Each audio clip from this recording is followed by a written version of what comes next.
Okay, let's see how this is going.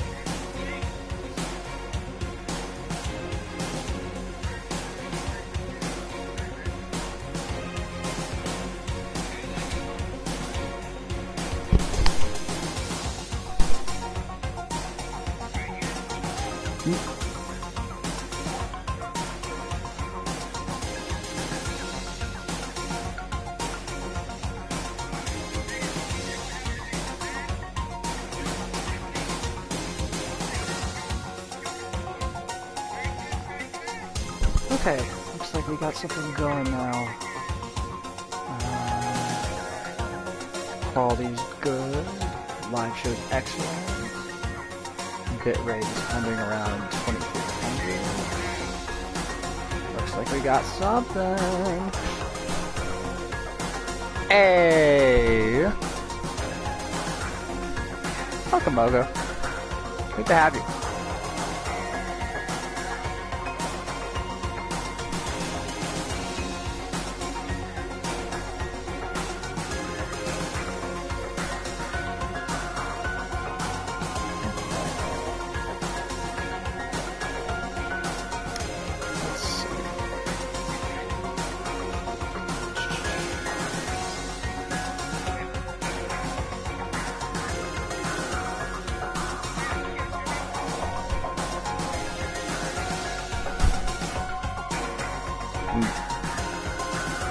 Okay, so let's just make sure everything is completely kosher. I always forget how to... There we go. May not be too... Oh! Are you okay? Are you going to be okay? I suppose is the better question.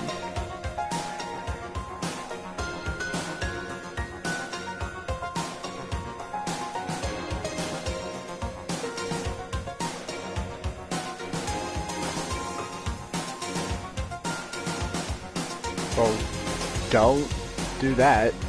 God.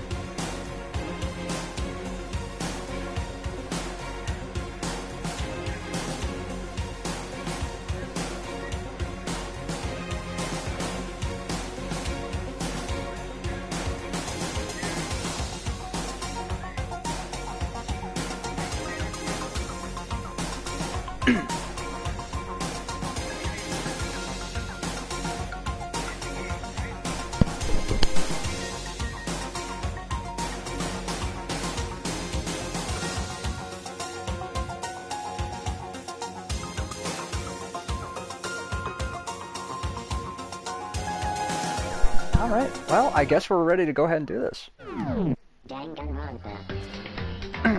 Hello people, welcome back to Danganronpa Trigger Happy Havoc! Today, we're gonna get through the investigation and hopefully the class trial of Chapter 2. So, not waiting, let's go. Oh, he's getting interviews! Oh, that's wonderful! Yay.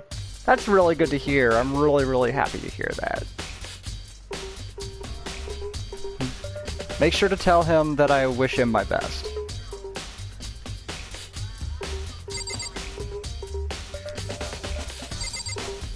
So, on our end of things, the thing that we need to check now is the crime scene. So, Chihiro is dead. Byakuya wants me to work with him on the investigation, and we're going to see what we can uncover from all this. The big thing is that the word bloodlust is written on the wall in blood. And what is the meaning behind it? I can feel the life draining out of my body. It's a dead body. Chihiro's dead body. Very strange. But the more I look at it, the more strange it all seems. This must be Genocide Jack's handiwork. Well, but... What? But we're still not sure he did it. Is that what you want to say? I wonder about that.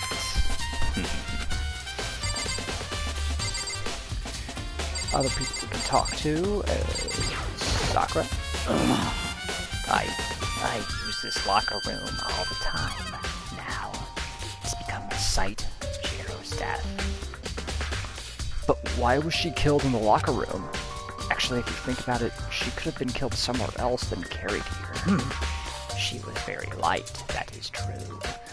It wouldn't be hard for someone to carry her, but still, well, I still think she came here on her own, by choice. What makes you say that?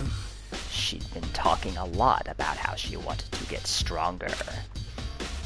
So you're saying she came here to exercise? But according to the Monokuma file, apparently she was killed around 2 in the morning. Would she really have been exercising that late? Perhaps Tina or myself were usually in the locker room during the day, so she was probably avoiding it then. Avoiding it? Although we invited her to join us more than once, she never showed up. So I can only assume she was trying to avoid us. And instead she came to exercise in the middle of the night? However, perhaps. But it's still difficult for me to imagine she would have come alone. She did want to start exercising, but she specifically mentioned she couldn't do it by herself. She needed support from others. So you're saying she could have come here in the middle of the night to train in secret? But that she would also, she would have come with someone else? It's a possibility, I think. Thank you, Sakura, for your account. Now then, other people we could talk to. Dude had a real complex about being weak. You heard Chihiro talk about it, right? Oh, I need to get stronger.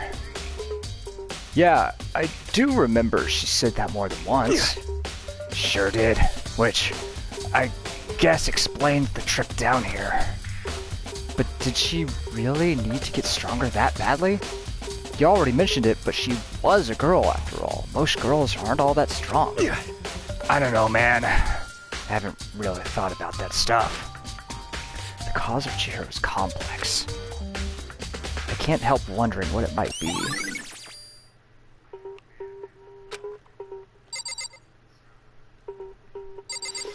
So we've got Mondo's account now, so that leaves... Let's talk to Kyoko.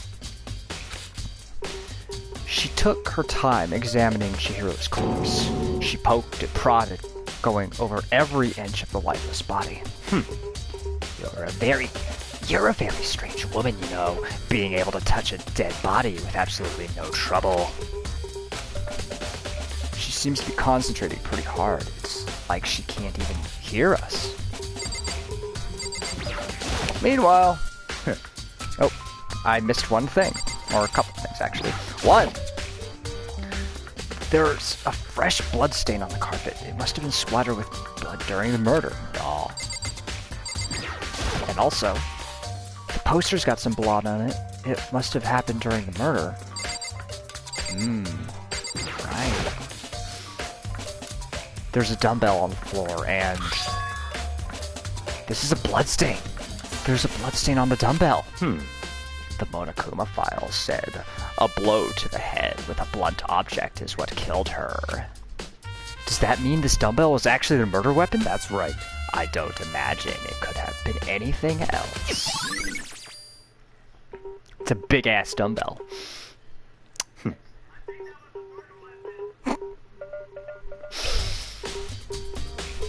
Now, I believe it's time for us to move on. Huh? Already? What? New clues won't magically appear by standing around here. We need to check every aspect of this case. That's true, but... Let's go. If you're satisfied, let's hurry up and proceed. He's so pushy. I got caught up with the wrong person this time.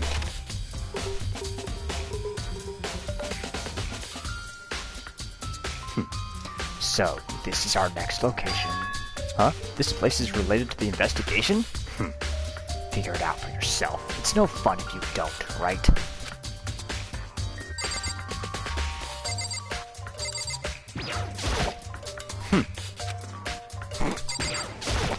Apparently that's not the crime scene, idiot. If I remember right, this card reader is meant to work with our handbooks, right? What? Do you have an issue with it? If so, you should take it up with Monokuma. Said that quickly and sharply clapped his hands together. Did you call for me? You called for me? Has he been domesticated? That's right. It seems that Makoto has a question for you. You need something? Sure. What's up? Well, it's just about this card reader. Yep. Yes, the card readers have all been designed to interface with each of your e-handbooks. You can only enter the locker room corresponding to the gender listed in your individual handbook. And it's impossible for two people in a row to go through while the door is unlocked, correct? Unbelievable. If there were some sort of erotic terrorist on the prowl, the ceiling-mounted Gatling gun would initiate a Swiss cheese slaughter. And the school regulations prohibit anyone from lending someone else their handbook, correct? Of course. Correctly correct. So then, that means only girls can go in the girls' locker room, and only boys can go in the boys' locker room. In other words, Shiro's body being found in the girls' locker room means, hey, Makoto, I can see right through you. See right through me? Allow me to tell you what you're thinking. Since Chihiro was found in the girls' locker room, the killer must have been able to get in there. So in other words, As such, the killer must be one of the girls. Did I get it right? such ignorance. Good lord, you're simple. But am I wrong? You should pay closer attention to the regulations. The answer has been in front of you the entire time. Loaning your e-handbook to another student is strictly prohibited. Only the act of loaning a handbook is prohibited. Borrowing someone else's is perfectly fine. I would expect nothing less from the prodigal son of the noble Togami family. So, you managed to sniff out the loophole in the regulations. Knowing you, I would bet you created on purpose, didn't you? To add a little more excitement to things. Yeah, you're treating me like a puny little appetizer instead of the mid-course that I am. Now then, since the dead can't actually talk, they're not people anymore. They're things. Yep. Get it? Got it? Good. Wait, hold on. You're saying that's a loophole, but in order to borrow something from someone, then that means someone would have to loan it, so, Why you? So sleepy. Just listening to you makes me want to pass out. Be more like Byakuya and get your poop together. Unbelievable. Or else I'll charge you with criminal negligence. No more questions. Figure out the rest your own damn self. That's fine. well, I know you are unfortunately lacking in mental faculties, so I'll fill you in myself. Let's head to the main hall. Main hall? That'll help you understand what's going on. This guy's just gonna drag me around everywhere. Fuck this, man. We came to the main hall. So, what are we looking for here? Does that mean I have to figure out for myself? Well, there's a mailbox here. Could there be something inside? It's an e-handbook. No, wait, there's 3 of them. But what are they doing here? So you finally found them, huh? Did you know these were here, Byakuya? I happened to find them by chance myself the other day. It seems there's a system in place where the handbooks of dead students get delivered to this mailbox. So then, these 3 handbooks belong to Junko, Leon, and Sayaka? You could go ahead and confirm it yourself. I immediately turned on one of the handbooks, and when I did, he would pick up Sayaka's just by accident. You're right, this is Sayaka's handbook.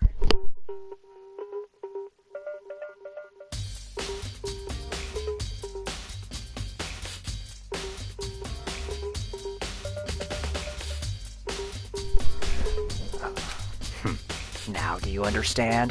This is the key to the loophole that I revealed earlier.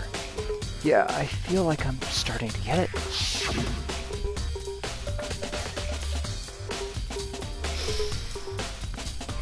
And he says the answers are in front of him. Loaning your e-handbook is prohibited, but only that. Borrowing is fine. That's why we have these here. Yeah, now I understand. It all makes sense. What? Hold on a second. What's wrong? Very That's strange. strange. One of the handbooks won't turn on. Is it broken? Whose is it? The other handbook showed Junko's name when I started it up. Then the one that won't turn on must be Leon's, right? I see. Makes sense, yes. After all, he did get pummeled with dozens and dozens of baseballs. Pummeled with baseball. Memory of it came flooding back. The cruel punishment which led to Leon's death.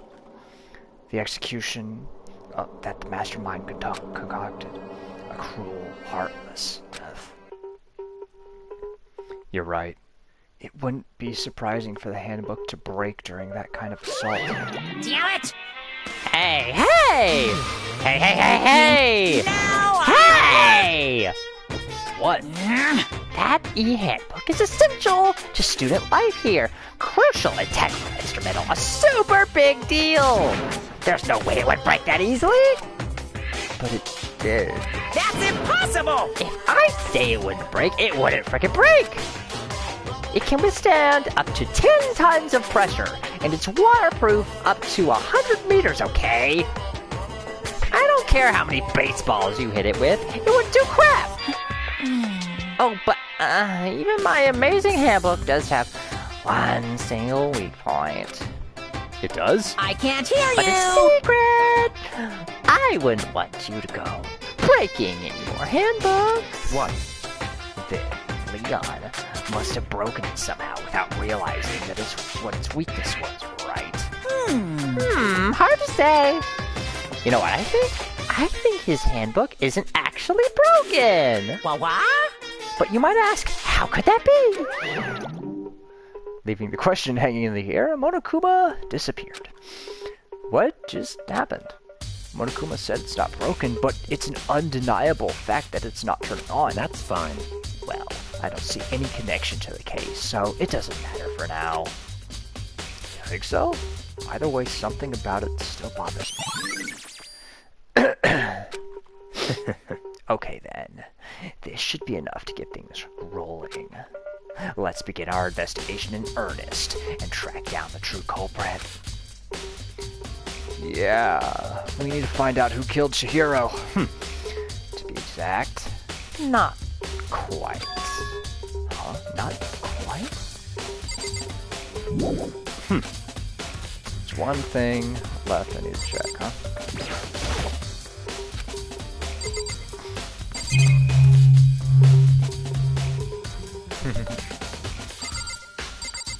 I need to talk to him, right? That's right. What do you mean by that, Byakuya? To be exact, not quite. Certainly. I want to reveal Chihiro's killer, but more precisely, I want to discover the true identity of Genocide Jack. Then you really think? You truly believe Genocide Jack is the one that killed Chihiro? Don't make me repeat myself. Absolutely. I have no doubt that Genocide Jack is the culprit in this case. That murderous fiend is Genocide Jack, right? What? There's nobody else it could be. A murderous fiend who kills again and again using a bizarre and brutal method.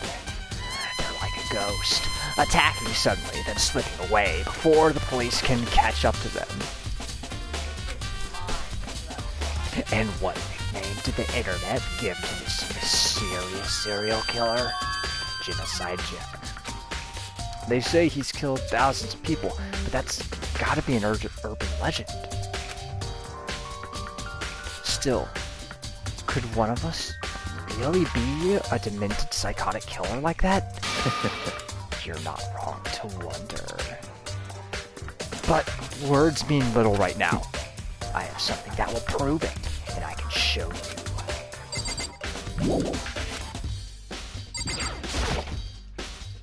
What do you mean by that, Beyond? Oh, shit.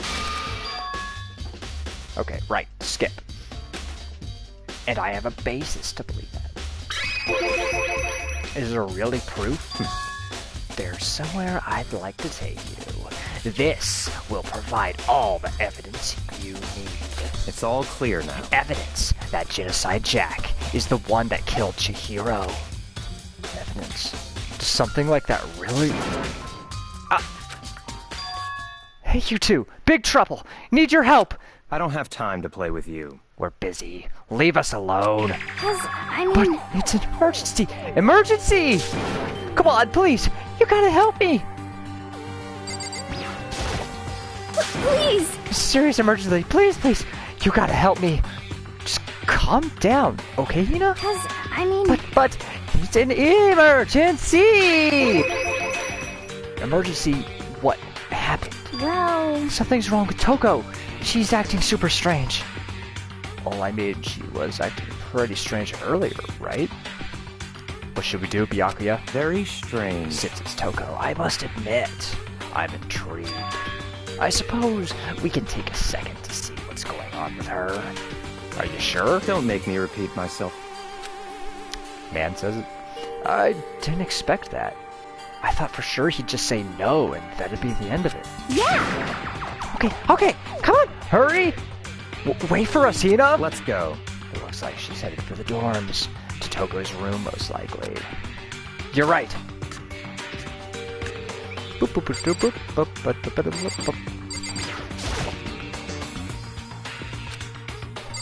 Alright, Hina, what you got?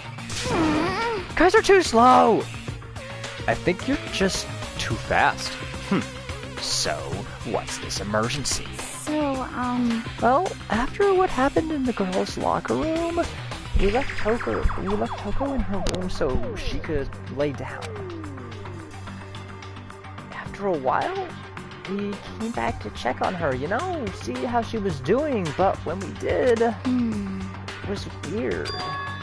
She refused to come out. She kept saying all this weird stuff. Weird stuff? That's fine. We should try talking to her ourselves. Yeah, good idea. I may as well give it a shot. Ding dong! Door swung open, slowly and silently.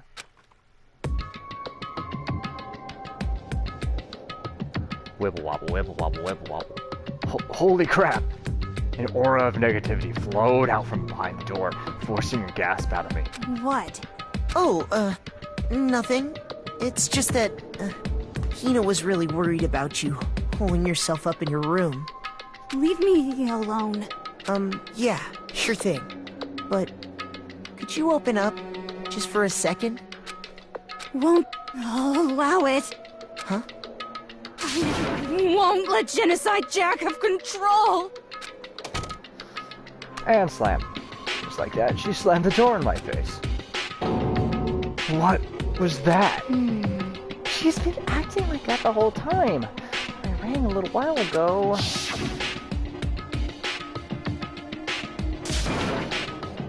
I'll drive out. Drive out. Murderous fiend. It doesn't make any sense, right?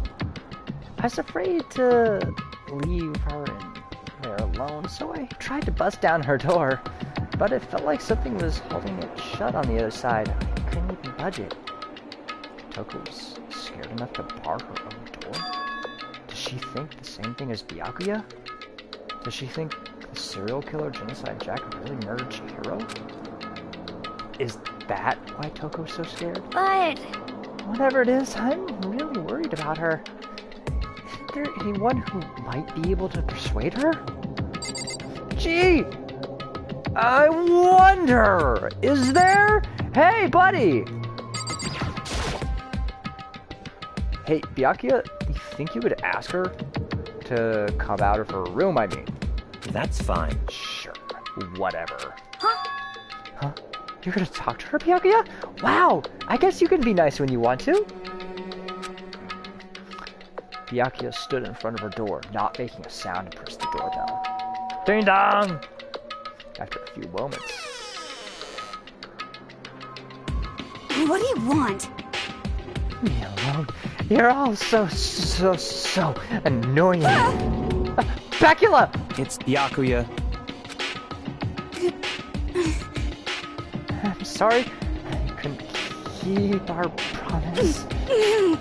But don't worry. Never again. I won't let Genocide Jack have control ever again. And with that, the door slammed shut. Even Byakuya couldn't pull it off. There's nothing else we can do. Let's get back to the investigation. Hold on! Hey, Byakuya, what was Toko talking about just now? Something about a promise? What? Oh, I have no idea. Another one of her delusions, I'm sure. But Stop talking. if I say I don't know, that means I don't know. Just let Hina take care of her. Oh, yeah, okay. I'll stay here and keep an eye on her. Let's go. Well then, let's go. Without waiting for a reply, Byakuya sped away. Byakuya! And I hurried to catch up. I tried to talk to him several times as we walked, but he didn't even look back, let alone say anything. He just kept on walking toward his destination. Finally, his feet brought him to a stop in front of a certain room. The library? Come on, let's go in. Come hither, Makoto. Come meet me in the library, Makoto.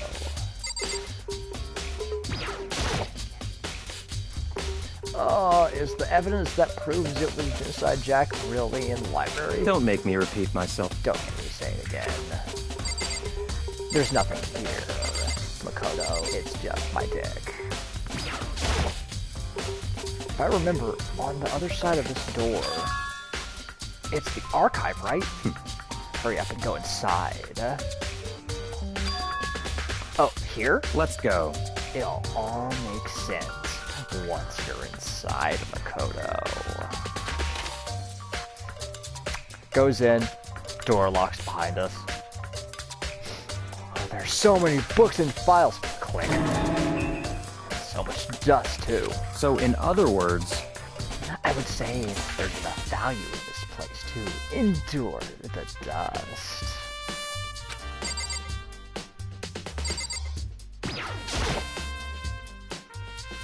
Welcome to Byakuya's sex dungeon.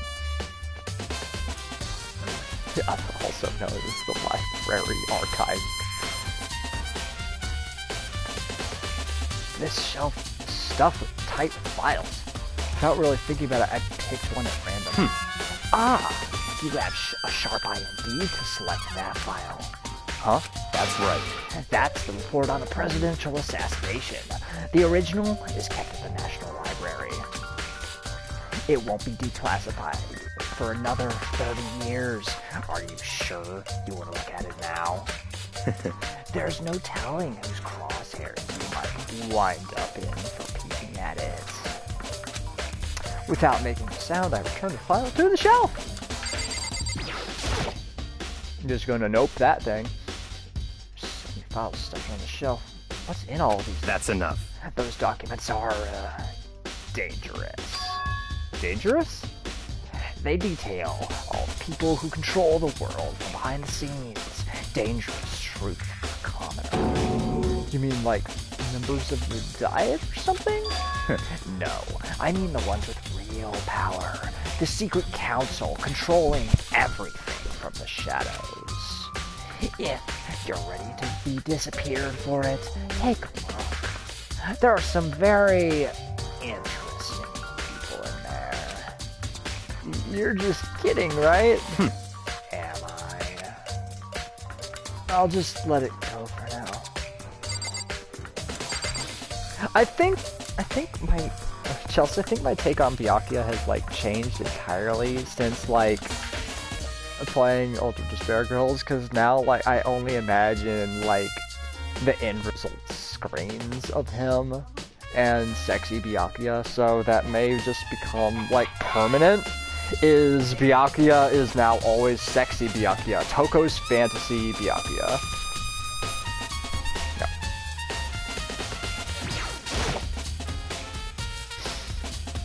There's a ton of thick file stuff on the bookshelf. If you're thinking of looking through any of them, let me give you a little warning.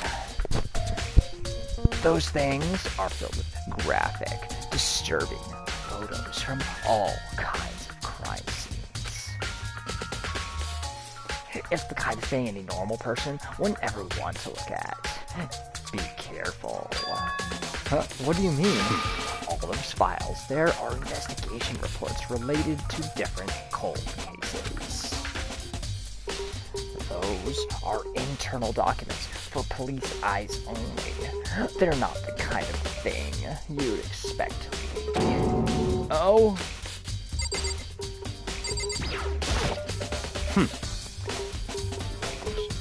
Discover the truth yourself. There's a wooden box. It's empty. Although, judging by the smudges and dust, it looks like there was something inside. I don't know what it was. There was an extension cord plugged in there. It proved very useful while I was in the library. Extension cord, huh? There's a camera in this place, too. Naturally. There isn't much else to look at, so I can't remember. Oh, right, there's a lamp. Huh? It's a desk lamp. Oh, yeah! It's the same one I saw Byakuya using in the library before. What? Do you have a problem with that lamp? It killed my family. It was here before, then I moved it over there, and then I brought it into my room, and then I brought it back here. And then Toko made sweet love to it, and then I didn't touch it. It's too dark over there, so I thought I'd put it. So, are you finally beginning to understand the true splendor of the lamp? Byakuya is secretly just a moth in human skin. The entire reason I was interested in the library is because of lamp. Interesting. It's home to classified government documents, police records. Things no ordinary person would ever see. And I can read it all with a lamp. Isn't it magnificent? This can't be real, right? Such ignorance. That's your guys' problem. That's you guys' problem. God. I know, he usually talks so proper. That one just bugs me a bit. Anything that doesn't fit into your preconceived reality, you label it a lie. Well, it's not that. It's just, it's not like I totally refuse to believe it, but, I mean, there's just so much. How could anyone have put all this together? I suppose it just goes to show how much Hope's Peak truly wields, or perhaps the mastermind may have wanted to provide us with enough entertainment to keep us from getting bored. It's no use. I can't keep up with all this. It's just too unreal. What's wrong? You still can't believe it? What about you? How can you believe it all so easily?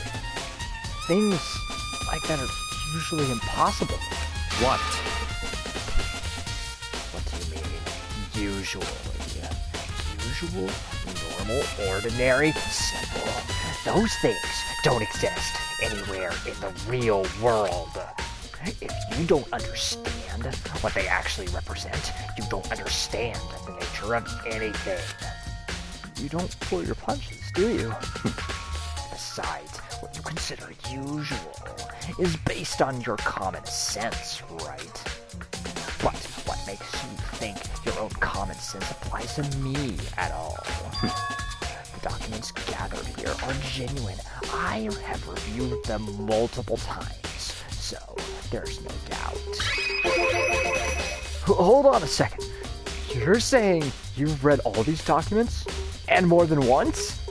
But all this has to be like top secret, confidential stuff, right? So why? My family has a reading room just like this at our home. Ours is bigger, of course, and not as dusty. Huh? Members of the Togami family have access to any variety of government-related documents. That includes foreign powers as well as domestic. How is that possible? So, in other I already words, told you. There's a secret council that controls the world from the shadows. My family is a member of that council. And I have within me the bloodline that will allow me to one day bend the world to my will. But to become such a ruler, I must know all levels of this world backwards and forwards. So, whenever I have time, I like to review whatever documents and materials that interest me. Which is why I can proclaim, without a doubt, that the materials gathered here are the real thing. This is beyond believing or not believing.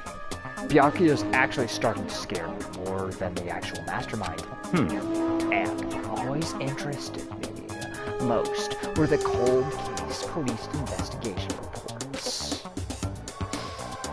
Reading through those reports has always been a hobby of mine ever since I was little. It's excellent mental exercise. I've solved more than a few of those cases just by reviewing the reports. And among all those reports, one of my recent favorites is the Genocide Jack case. As he talked, Byakuya grabbed a very specific file from the shelf. that's right. This is the complete case file. Every single report surrounding the Genocide Jack cases has been compiled in here. Because there are so many, allow me to quickly summarize the main points. To begin, there are two notable characteristics in every Genocide Jack murder. The first characteristic is that every crime scene, the word bloodlust is written in the victim's own blood. And the second is that when the victims are murdered, their bodies are suspended in a certain way. Bloodlust is written in blood, and the victim's body is suspended. It's exactly the same as what happened to Chihiro. Save your surprise. The best part is yet to come. For the second characteristic, where the victims are suspended, the only ones who knew about that particular fact were members of the police and other higher-ups. By all accounts, nobody in the media ever found out. Huh?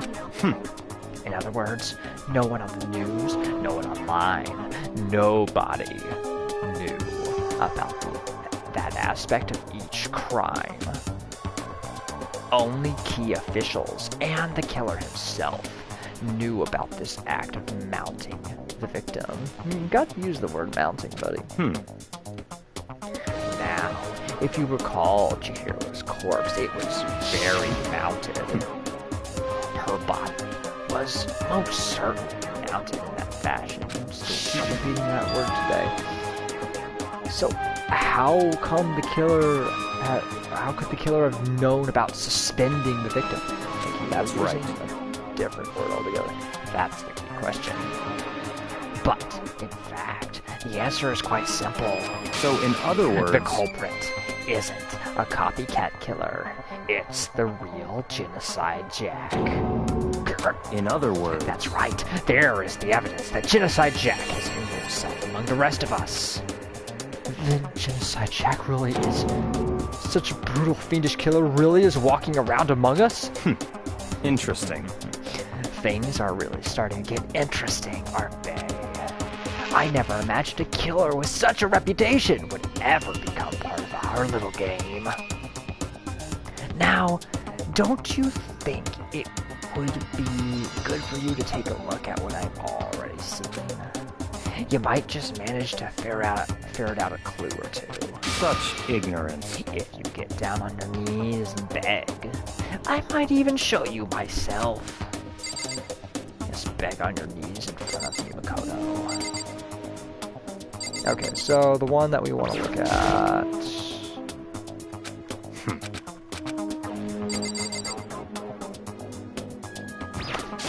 And apologies for the messages popping up. I should remember to turn those off when I start streaming. About that Genocide Jack case file. Could you let me see it? That's fine. Well, you didn't beg. But I guess it's okay this time. Feel free to look at it in here, but you can't take it with you.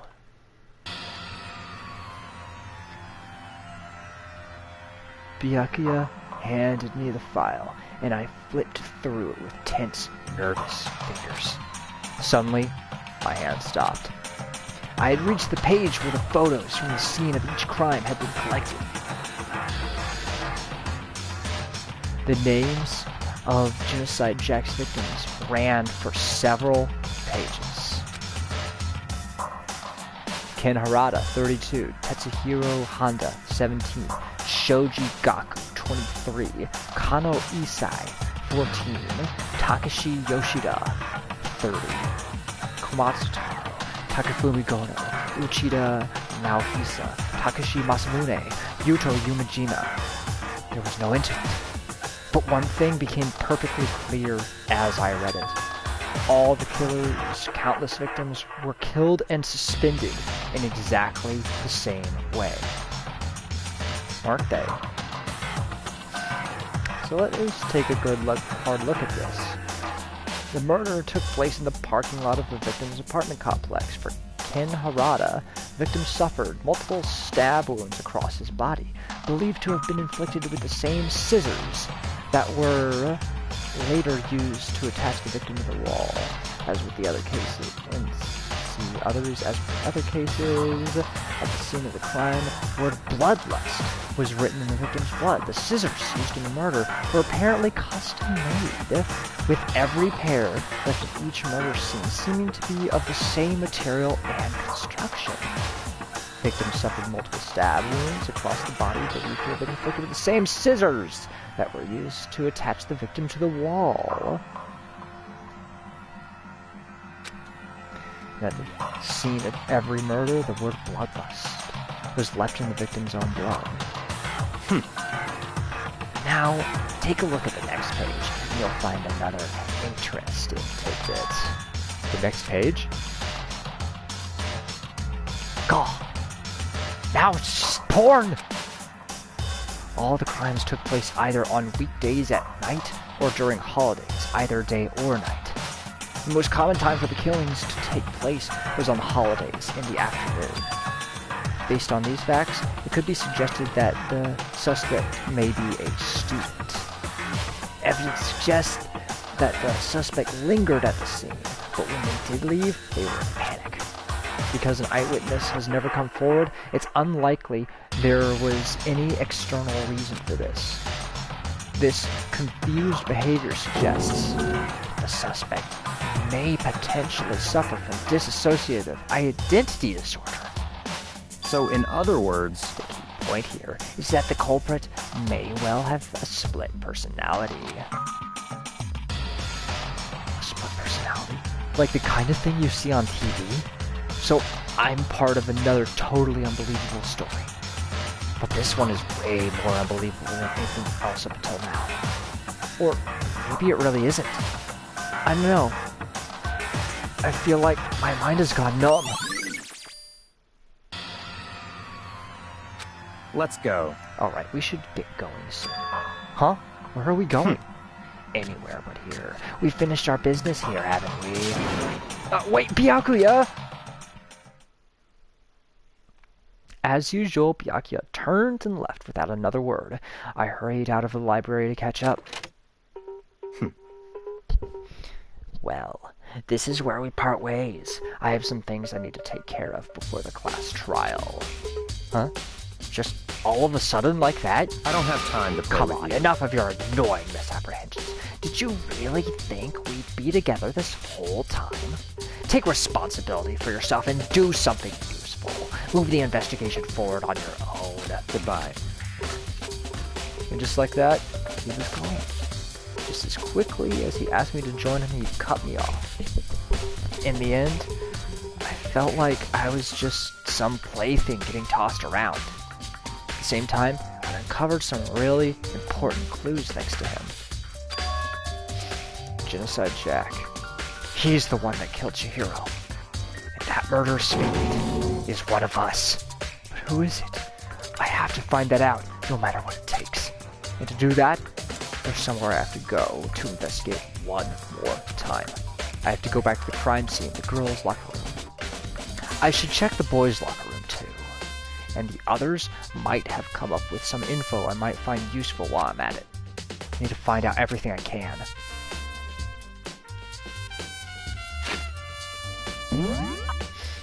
Right, and on that note, I'll just teleport myself directly to where I need to go.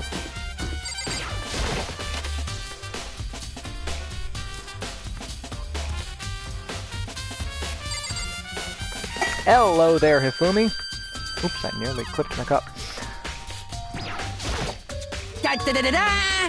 Ding ding ding! Hifumi has discovered evidence revealing the identity of the culprit. I feel as if... Another stat increase for me! Evidence? What did you find? I cannot reveal that just yet. That's it. But I I'm sure of it. guarantee that what I found will steal the killer's breath from his lungs. Are you sure about that? Oh yeah, Miss Ludenberg said she'd witnessed something worthwhile too. Really? What did she see? Well, She it refused to would tell me. seem- It's like when a girl bullies the boy she likes, right? Right? Okay, so where is Celeste now? The warehouse by the dorms. She was there, but at the same time, not there. What's it gonna be? So, let's dive ourselves into the boys' locker room since they want us to check it. Probably more interesting stuff in the girls' locker room. Huh? This poster. It's a popular boy band called Tornado. Somehow, it doesn't quite seem to fit in the boys' locker room. There's a strange stain on the carpet. What is it? Obviously, it must be blood. It's colored like blood.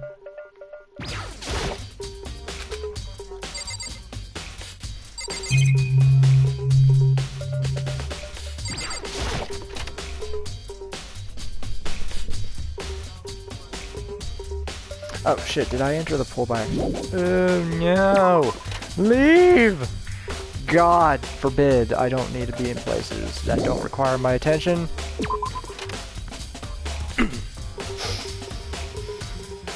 Okay, ignoring the hamster, let's go back to the girls' locker room. Hello there, Chihiro. Nice to see you. Having a good day? Hanging out with the family.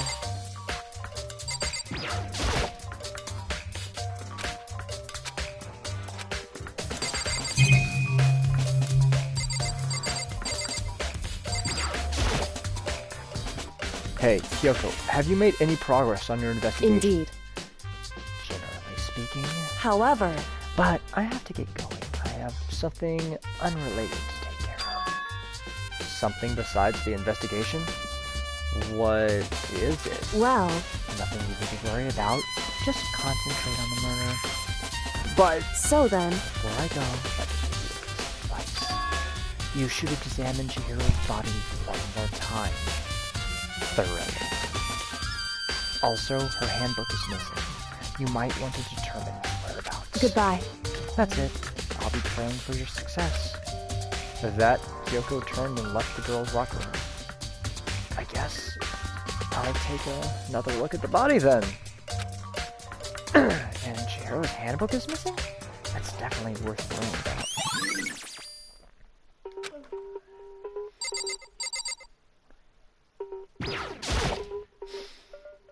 Kyoko said I should examine the body one more time. I know she said thoroughly, but I do have my limits. Well, I better give it a shot anyway. Let's see. Chihiro's hands are bound with, looks like some kind of rope. The rope was used to prop her up in a kind of crucifix position. Huh? This rope has a plug? Wait, so then this isn't a rope at all. But the more I think about it, the more that's not the only thing that concerns me. Chihiro's fatal injury was the blow to the head, which means something struck her in the head in order to kill her. That's right. There's the issue of her being suspended, and the fatal blow. At first, I didn't see any reason to think too much about either of them. But seeing them again after looking through the Genocide Jack file, something's not quite right.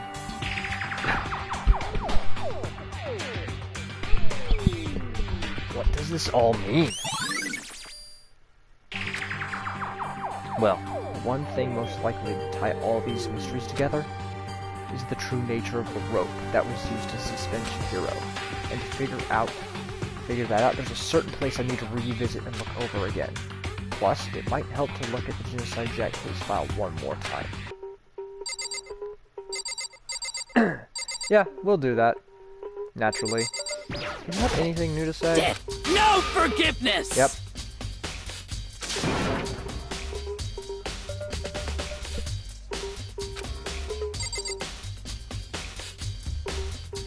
I think that the weights are in the same place, but now I don't, maybe I just overlooked the giant barbell weights there before. I don't remember. Damn. No forgiveness! No forgiveness. No forgiveness. I did check the register. Wait, I didn't? Oh. Wait, here we go. Bloodstained poster. Blood is the most noteworthy part, but the big-breasted swimsuit model is pretty noticeable too. Really, buddy. A girl's locker room doesn't seem like the kind of place you'd find something like this. Oh, but wait, that reminds me. The poster in the other locker room is... That's right! There's definitely something strange about this. Tornado! In the boys' locker room, there's a poster of a popular boy band. And in the girls' locker room, there's a poster of a big-breasted swimsuit model. Gotta emphasize. Could the posters have been switched? Big gobble of donka with us.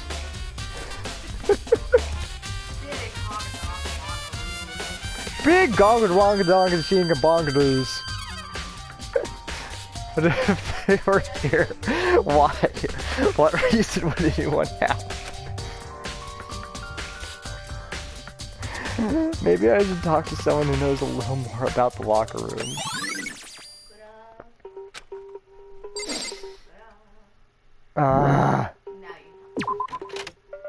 Wait, now? Did I? Oh, what, isn't it? Is it Sakura or is it Aoi? I forgot. No forgiveness! You spend a lot of time exercising in the girls' locker room, right, Sakura? Of course. I used it nearly every day since it opened up, but sometimes Hina and I use it together. Okay, then let me ask you something. Do you think the posters in the boys' and girls' locker rooms could have been switched? I'm sorry. Sorry, I can't really say. I never really paid any attention to the posters. I see. However, But there is something that's been bothering me about the locker room. You see, I like to drink a little protein coffee every time I finish exercising. My gal. We have protein coffee? In the warehouse. It's not the highest quality, but I don't have a lot of other options. I mix the protein powder with coffee and down a glass of it after exercising. Anyway, The other day, I spilled some on the carpet in the girls' locker room and it left a stain. A stain? But I don't see any stain on the carpet now. Of course. You don't? Really, buddy? There's certainly a stain. Exactly. I noticed it earlier. The stain has disappeared. I can only assume someone came along and cleaned it up. But still, isn't it unusually clean? As if there was never a stain here to begin with. Nice! Disappearing stain magic trick acquired. Alright, now I can fucking leave this place.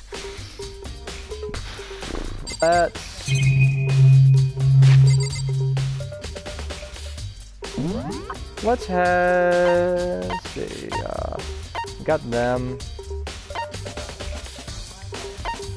I think last time, I'm gonna do the same sequence the same way as before. Wait, oh, wait. Oh, I didn't know that was a thing. I don't think I've ever used the zoom feature. Alright, so, let's go to the main area to start with. Am I supposed to talk to Allie as well?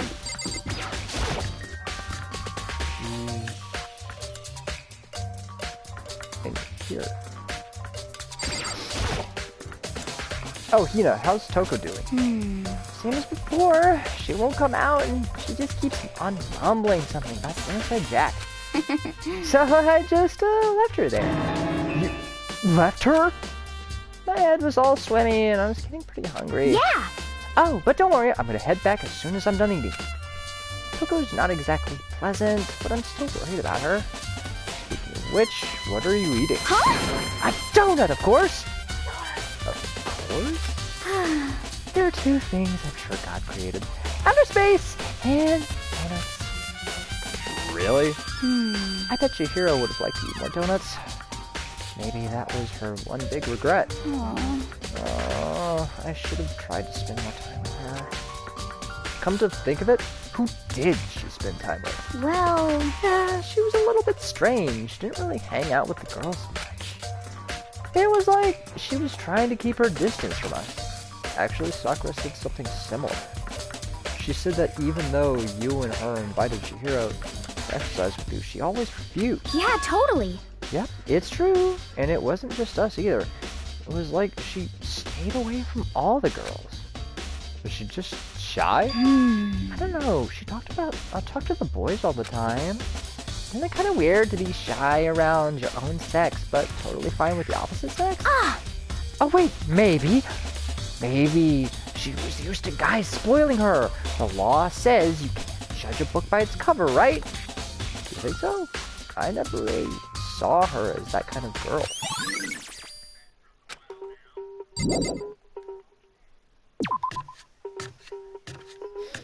Alright, and let's whip right around this little corner. Go to the storage room. Whip it! Whip it up! Look at Celeste. Celeste, what are you doing here? Oh, this warehouse is amazing. There's absolutely everything one might need to live a full life. From food to clothes to towels, there's an endless supply to choose from. I see that, but have you found anything related to the case? Most unfortunate. You're going to ask me that? I thought talking about the warehouse itself might misdirect you, but I see it was pointless. Then you did find something. Very well, I will tell you and only. Actually, Last night I saw her here. Chihiro was in the warehouse. What, really? indeed. This was right before nighttime. What are you doing out this late? Oh, I was just... Are you planning to go exercise, perhaps? What? How did you know? Because I can see a blue track jacket sticking out of that duffel bag you're carrying. Oh, you're right. Thanks. Well, I'd better get going. I'm kind of in a hurry. She stuffed the jacket into her bag in a hurry. It was almost like she was trying to hide it. And just like that, she was gone. Yes, indeed. I assumed that she was merely stocking up to go exercise in the morning, but it would appear she ignored the nighttime rule and headed directly to the girls' locker room. If she hadn't broken our rule, none of this ever would have happened. You get what you deserve, I suppose. So apparently, she went to the girls' locker room late at night in order to exercise without anyone knowing. But the strange thing is, there was no trace of the track jacket or duffel bag Celeste said she saw Hero carrying. Which would mean the killer would have gotten rid of it somehow. Anyway. Let's play.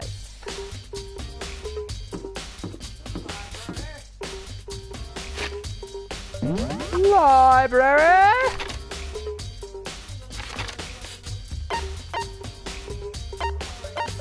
Library! Must go library! The expert reading!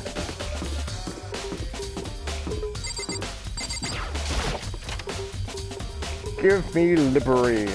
Or give me desu. Library or desu.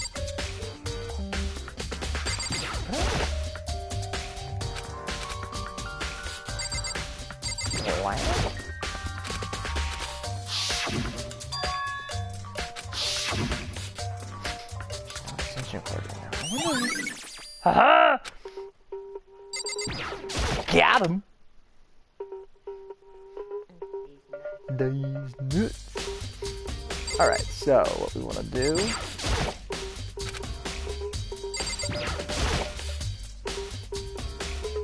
I want to take another look at Genocide Jack's case file.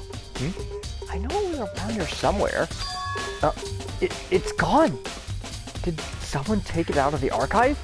But the only one who would do something like that, I can't think of anyone but Byakuya. And looks like we can't look for anything else. Time's up.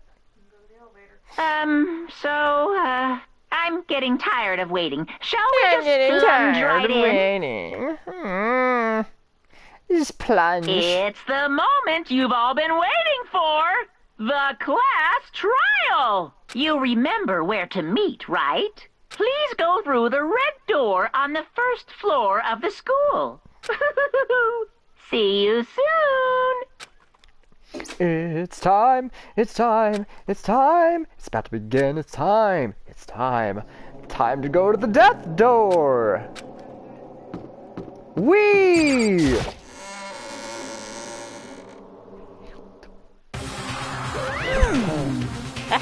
So, is everyone ready or to...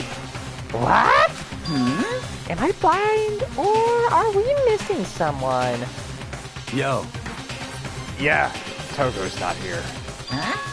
And Togo is... You really don't remember. Come on! Kidding, I'm just kidding. How can I forget that little nutjob? She's a crucial part of the class trial this time. What are you gonna do? Okay, Dokie. I'll go ahead and drag her out.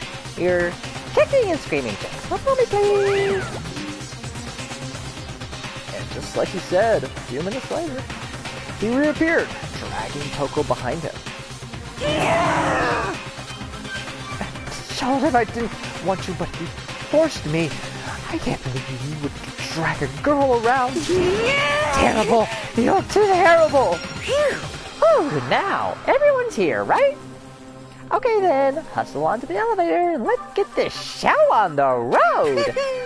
I'll see you guys down there! Let's go. So shall we get going? It's time to find out who killed Chihiro. Chihiro Fujisaki. She was so gentle, so calm and meek. Nobody had any problems with her. Someone made the choice to kill a girl like that.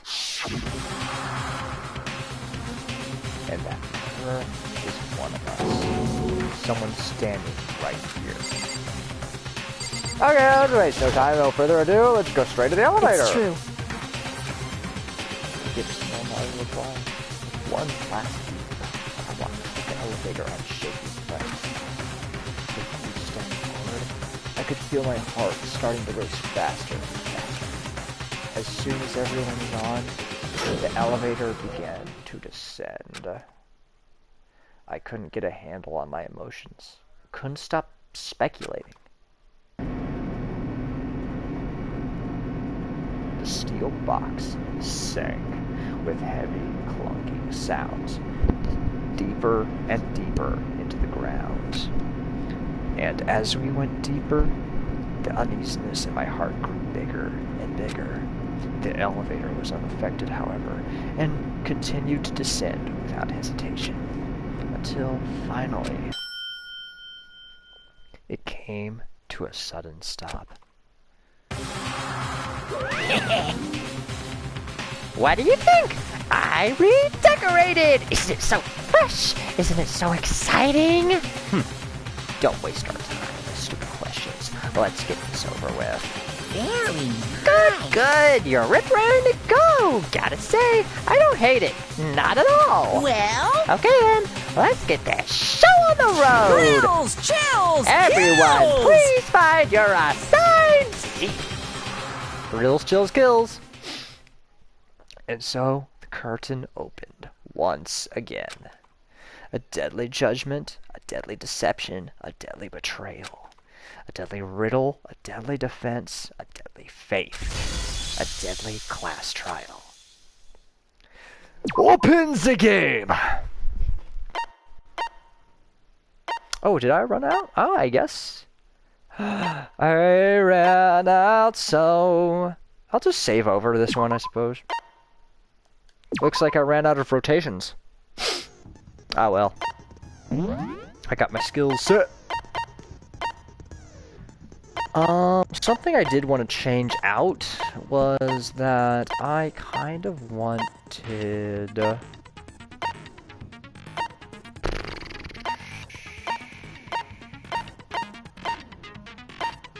Let's see, even that's what it was. I wanted trance. Allows you to reload 2 bullets at once, and then lock on 2 statements, increase bullet capacity. Focus gauge recovers more quickly. Maybe I don't need that as much, but I do want trance.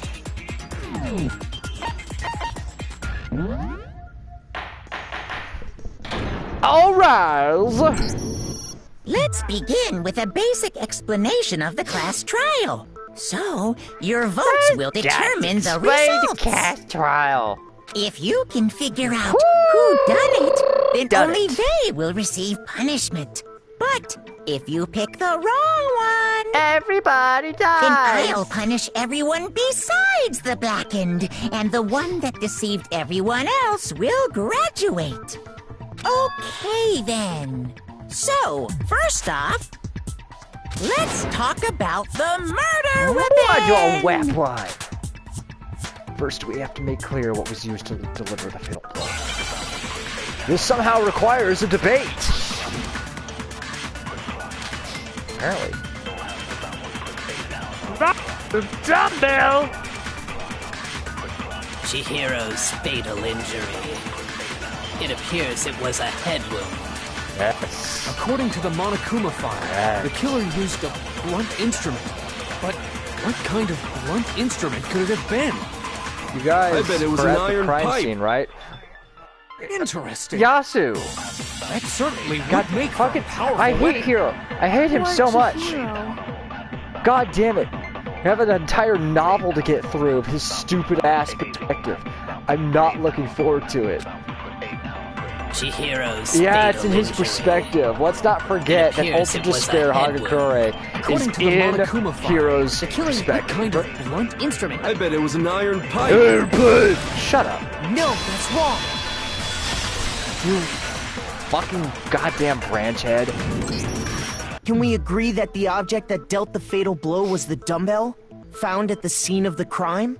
It was covered in blood. and there was nothing else at the scene that could have caused that kind of injury. And the wound on the victim's head is consistent with the shape of the dumbbell. As far as I'm concerned, there's no mistake and no room for doubt on this one. You looked at her head wound? Yeah! Girl, yeah! Yay! That's so How's that? creepy! People, do you want to live? If you don't mind, I will proceed from here. Let's move on to discussion of the No! culprit. Although, I believe the criminal behind this heinous act is already Shut up! Nobody wants to listen to you speak, you jackass! For real? Chihiro's killer is the fiendish serial killer, Genocide Jack. Let me ask you something, buddy, bucko, boyo, friend, not friend, jackass. Did we read the same fucking file? Genocide Jack, the fiendish serial killer.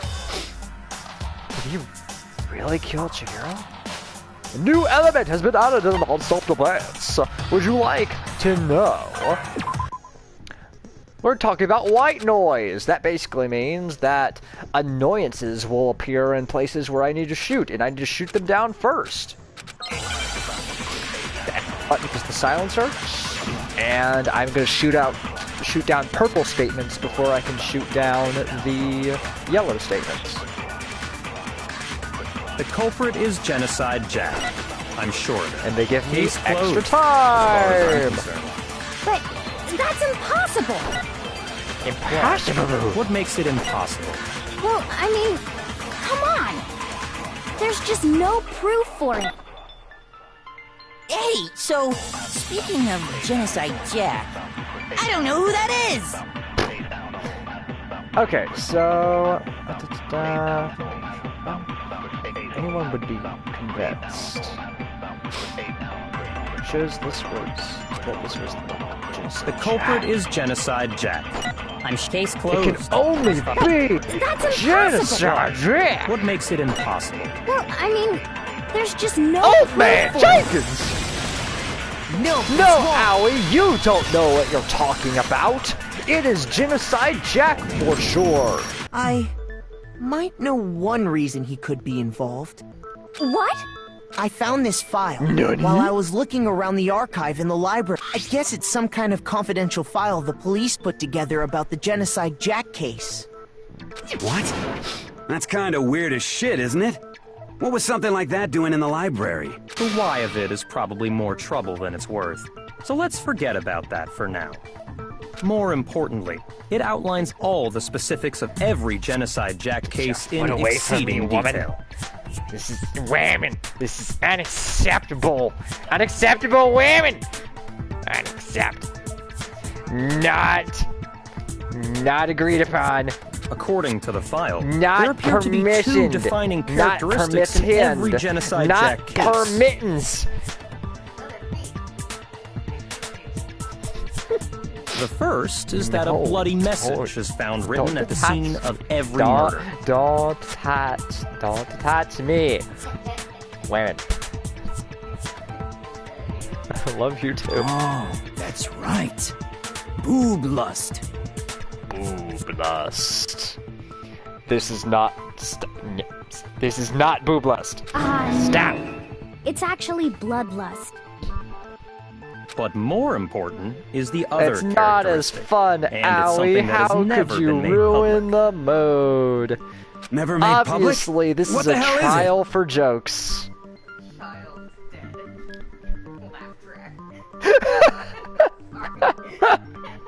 Why don't you tell them, Makoto? Just play the murder of children as a sitcom. It's fine. Tell them, Makoto. Why don't you tell them, Makoto? Tell them, Maggie. Tell them. He turned himself into a pickle. His name was Pickle Rick. Funniest shit I've ever seen.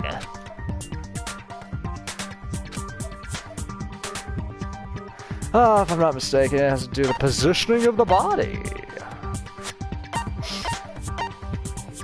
I got it! Oh, God! Apparently, in every Genocide Jack case, the killer suspends the body in a certain way. Other than the killer, the only people who know about this are the higher-ups in the police department. But Naegi, what about the pickle? However, Chihiro was most definitely suspended in the same way. Don't forget to talk about Pickle Rick. The most relevant television show. So, how did the culprit know about this when only high-level police officials were aware of it? There's only one logical answer I can think of. Realizing now that my shirt is inside out and I don't have the patience to fix it. It's because the culprit in this case is the real Genocide Jack. The real Genocide Jack. No fucking way! Nani? You're saying Genocide Jack is one of us? Yes. In fact, it's Toko.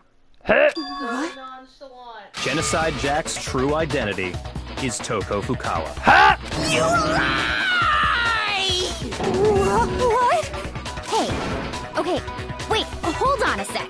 Toko has, like, bloodophobia or whatever, remember? Bloodophobia! That's what it's called! What kind of serial killer is afraid of blood? Is Toko Genocide Jack? The answer is yes and no. Don't give yourself easy questions, you jackass. Another riddle? Man, why is this gotta be so complicated? Why is it gotta be so complicated? Are clouds white? What it means for Genocide Jack to be Toko, but also to be not. Answer is that she's not just one person, but multiple people, right?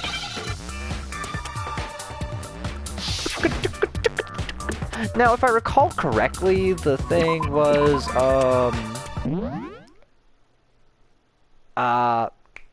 Schism. That's right. Okay, get this crap out of my face, for the love of all that's holy.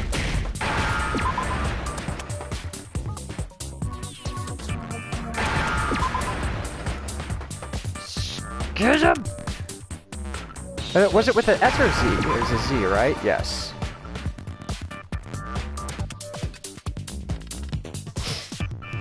Give me the fucking M, you jackass! Oh my holy lord! B T H. Was it Schizo? It might have been Schizo. I get tripped up on this particular one because it's like, no, you're not technically wrong, but no. Personality? A schism would make more sense because that's a literal split. Huh? I think I got in my head about that last time too, and yeah, and it's like, why? I read that somewhere in the file too. That's not what I want to answer. But this game has put me on the fast track to answering not the way I want to answer before, They thought that the so I should suspect be might really have, surprised. what did they call it? Dissociative identity disorder. Dude! Oh, okay. But still, to go and say that about Miss Fukawa is... perfectly acceptable. Toko's strange behavior after seeing the body is proof enough that she has a split personality.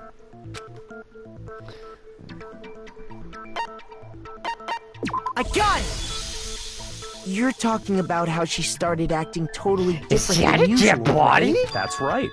Think back. She fainted when she Hey, saw are you Chihiro's really corpse, dead? and then... La la la la la la la la la la la la la la.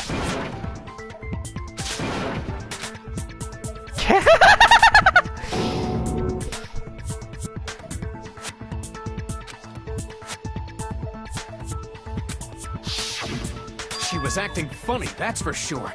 That melancholy tone of hers completely disappeared. Don't go assigning adjectives to my tone without permission. Not to mention, once she regained consciousness and saw Chihiro's body again, she was utterly calm. In other words, within her is one personality that can't handle blood, and one that obviously can. So when Toko trapped herself in her room, it's because she was scared of Genocide Jack? Let's keep beating around this bush. Toko's bush. No, not that. No. The reason she locked herself in her room wasn't to keep other people from getting in. It was to keep her other personality from getting out. What? Gasp! Toko was afraid. Afraid of the murderous fiend inside of her. Of killing even more people. How? Yeah. How can you know all this? I do believe you misunderstood her. What she's trying to say isn't, how can you know all this? No. What she wants to know is, how could you tell them? Huh? Last night, just before Monokuma gave his motive speech, Toko and I had a strange conversation. She told me a most interesting story. She said a murderous fiend lived within her, and she was afraid it could appear and attack at any time. And that trepidation is what's caused her to have such a bleak attitude. This other Isn't that right, Toko? Byakuya, what? Heck? This is all a lie. Right, Toko? Different ways. Completely different ways. You said you wouldn't tell anyone. What? Yes, well, you believed him. You promised. I can't believe you lied. You have only yourself to blame. You came to me with your tragic little story. I didn't ask you to. You have terrible taste in men! This is the real world, not some romantic fantasy fairy tale. Besides, you broke your promise first. You said that as long as you were here, no matter what, you wouldn't let Genocide Jack kill anyone. But in spite of that promise...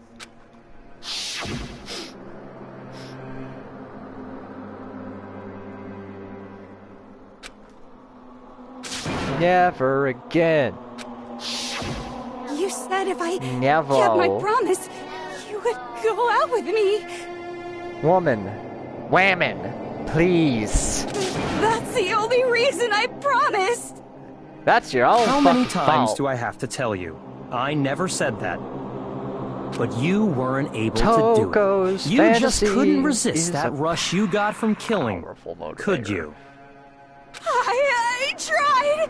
I swear I tried to control it. But your efforts were useless. What a disappointment. I hate you. Do you? Well, the opening act is nearly finished. All that's left is to hear from the person in question directly. The person? Piggy Tails. Infinity Tales. Toko's body suddenly lunged backwards. A huge thud echoed across the courtroom, but in the next second... Well,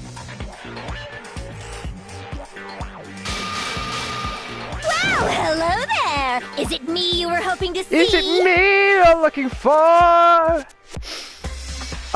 It is time that we understand that Toko has 2 voice actresses. It is not the same voice actress. She has a voice actress for her normal personality, which is the lady who did Sarah Jupiter. But there is also another woman who is older. I believe her last name is Fitzgerald. And she handles Toko's Genocide Jill personality. And boy, does she handle it. So you figured it out, huh? Well, whatever. What are you gonna do? I'm the ultimate murderous fiend, Genocide Jack! Or better yet, let's go with Genocide Jill! What the fuck is this? Toko, what happened to you? Not Toko, that's a loser name, and what happened is a textbook split personality! Da da da. So what if one of them happens to be a serial killer? You should turn a blind eye to one's faults.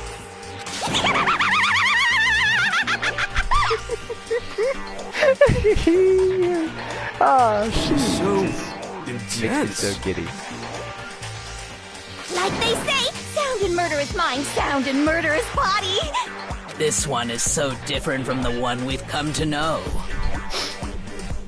Yes, well, the world is composed of a front and a back, you know.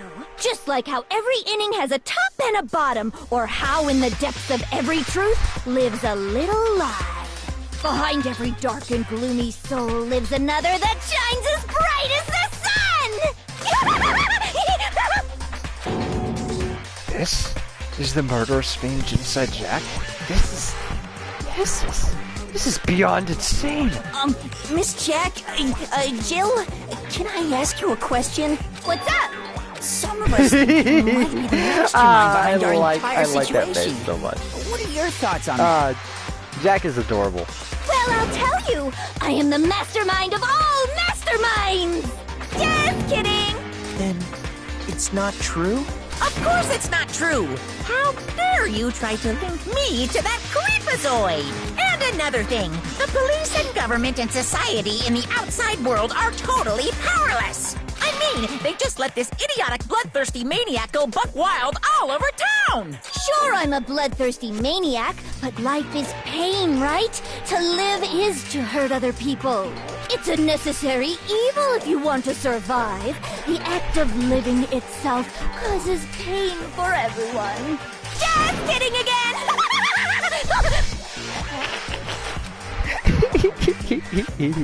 This should be enough to convince you. This murderous fiend is responsible for Chihiro's death. There's clearly a motive, so there should be no doubt. A motive? Remember what Monokuma told us? If someone didn't murder and graduate within 24 hours, an embarrassing memory or secret would be revealed. Well, let's assume that Toko's secret was about Genocide Jack. If a secret like that came to light, Toko's life would have undoubtedly been forever ruined. So she had a very clear motive to never have that side of herself exposed. Interesting. Very, very, very interesting.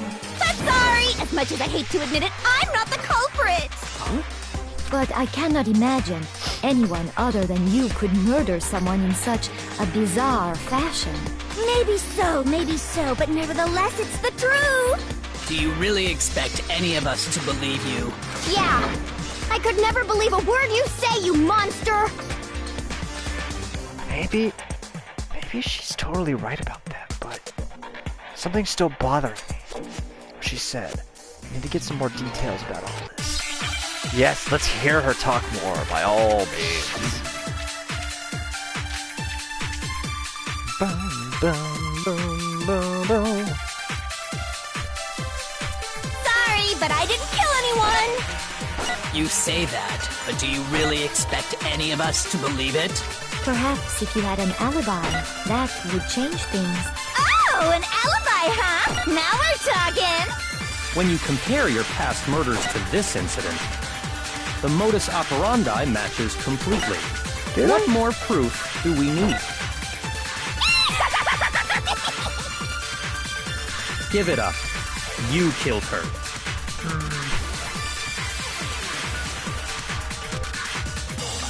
Sorry, but I didn't kill anyone! You say that, but do you really expect Perhaps if you had an alibi.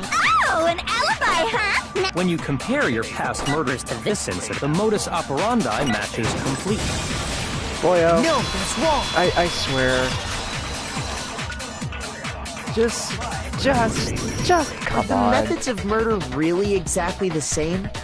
I'm not so sure about that. I think there's a slight difference between the Genocide Jack cases and this one. Huh? How's it any different? Uh-oh, you don't know? Well then, human garbage, let me tell you! Very I rude. murder with passion and conviction. I consider myself a professional, and I have a very particular way of doing things. There might have been a reason that I spent the time to read over the actual book. that was Imagine in you front go of to a me. fancy Italian restaurant. They're very picky about the noodles, the sauce, everything. But what happened to Chihiro? It'd be like if that same Italian restaurant started using ragu or Chef Boyardee. This is no creation of mine. Let me rephrase that in a way that maybe makes more sense. Oh, no, that makes plenty of sense to me. There are two clear differences between the Genocide Jack cases and this one.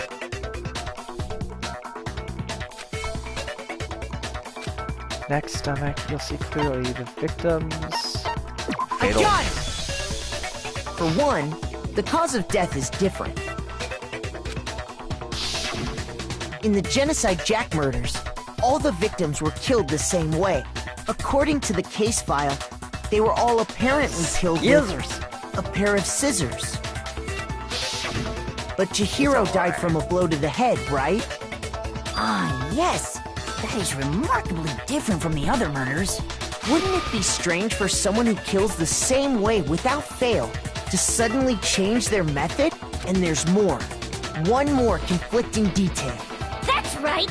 In my recipe of murder, if the bloody message is the tortellini, such tortellini, then the arrangement of the body would be the pesto sauce! Could you please stop Pesto girl. comparing killing people to cooking? She's just hungry. That's all it is. Not for the dick. She wants pasta. It's all you can tell. So, are you saying the other difference has to do with how the body was arranged? That's right. This second difference is related to how she was suspended. I know. What was used to suspend her? I got it! Do you remember what the killer used to suspend her? It wasn't scissors. They used some kind of rope to hang her Why up do by we her keep wrists. saying this? We know it's not rope. What is your point? Well, in all the previous Genocide Jack cases, something else was used I to love you, suspend them. Makoto, but fucking damn. Specifically, pairs of razor-sharp scissors. Razor And sharp guess what? scissors. I used my own specially designed scissors for the murders and the arrangement! I'd love to know who her provider is. Like I said, I'm a professional, so naturally I'm very picky about the tools I use. And you know what else? Big Mac said there's two differences, but he's Big wrong. Mac. Thick burger. Are you referring to me?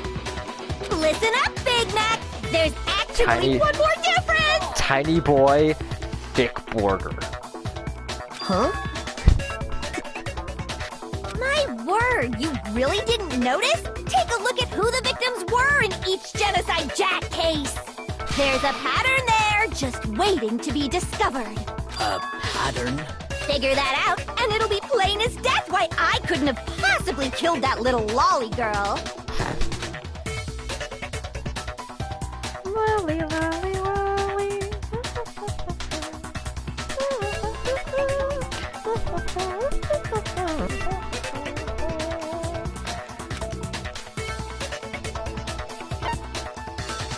I got it! Got Is it because Chihiro was a girl?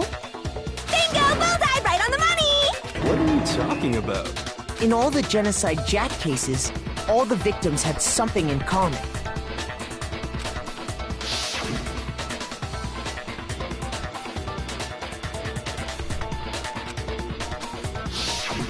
They were all guys? That's right! The people I kill with such passion and conviction are all adorable little men! I can't believe I said it! I'm so embarrassed!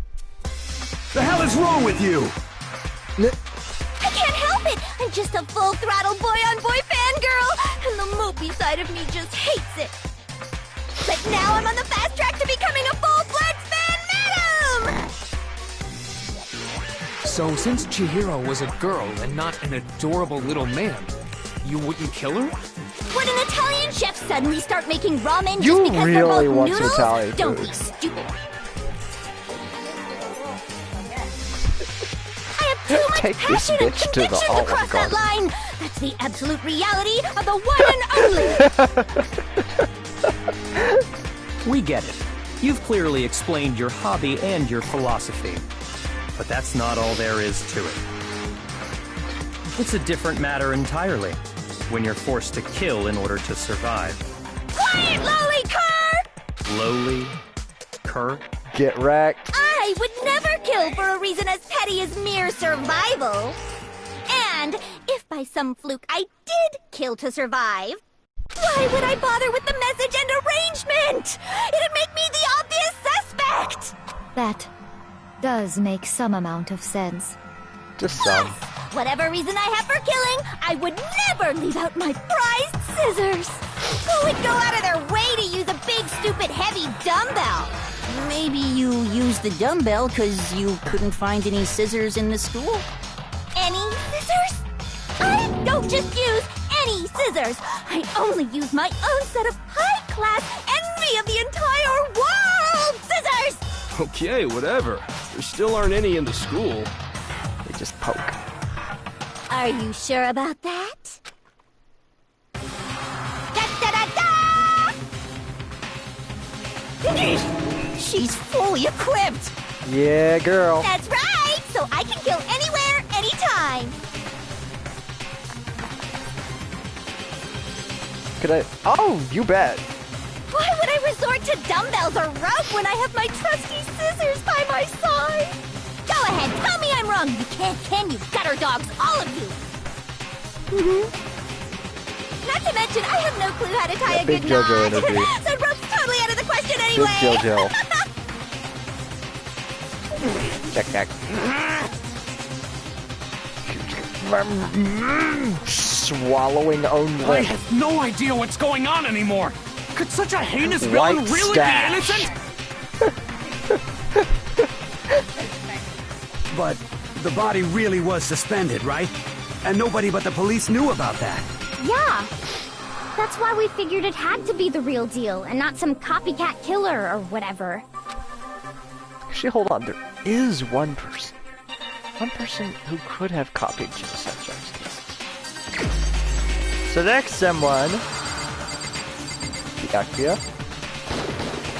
Here's my answer. Byakuya, it's possible you could have found out, isn't it? You'd have no problem gaining access to classified government documents or internal police records. Plus, you'd already looked through the Genocide Jack file before this all happened, hadn't you? Are you saying Mr. Togami did it? Then the reason he pushed the theory of Genocide Jack being the killer so hard was because he wanted to pin the crime on her. So, he rearranged the scene to disguise it and make it look like I put my stamp on it! The adorable glasses man was behind it all!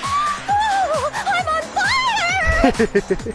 Well, Byakuya, what's your response? I see. So now the suspicion falls on me.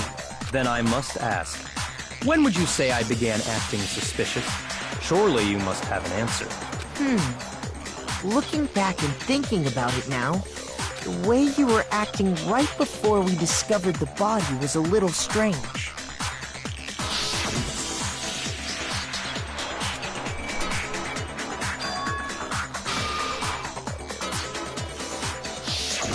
You wanted to go to the girls' locker room right away, right? But since you're a guy... I should have naturally thought of the boys' locker room first. Is that what you want to say? The victim was Chihiro, a girl. Hence why I said we should check the girls' locker room. The male fantasy of girls' locker room. Byakuya succumbs to no such fantasy. Nothing strange about that, I'm I'd say. pretty sure he's as sexless as anybody can get. On the contrary, there's something very strange. We could never possibly tell Poker that. Okay then, what's so strange about it?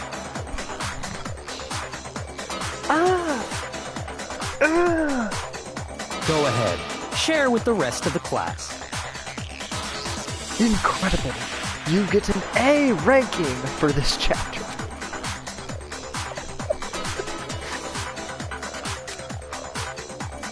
I need to make it clear to everyone. New elements has been added! Do not stop the page. Would you like to hear more? We're going to go to Truth Flashback.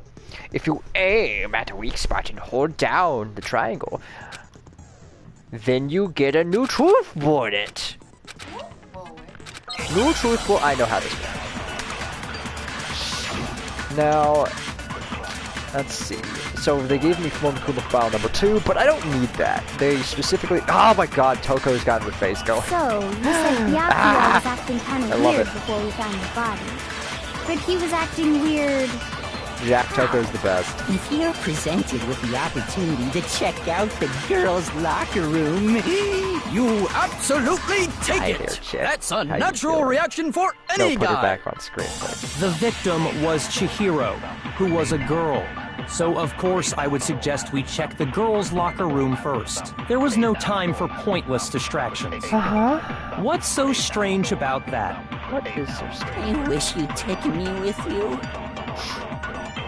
So let's see. So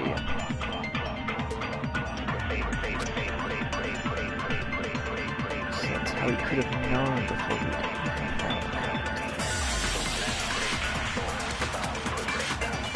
So, you said Byakuya was acting kind of weird before we found the body. But he was acting weird... how? If you're presented So I with need the to opportunity to check out the girls' locker room, You absolutely take it! That's a natural reaction for any guy! The victim was Chihiro, who was a girl. So, of course, I would suggest we check the girls' locker. There was no time. What's so strange? I wish you'd taken me with you. I don't know why I just, you like, said Byakuya was completely acting stopped kinda weird for a before we found the moment. body.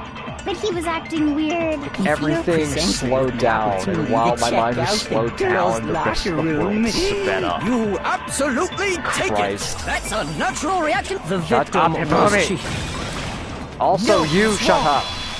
My god.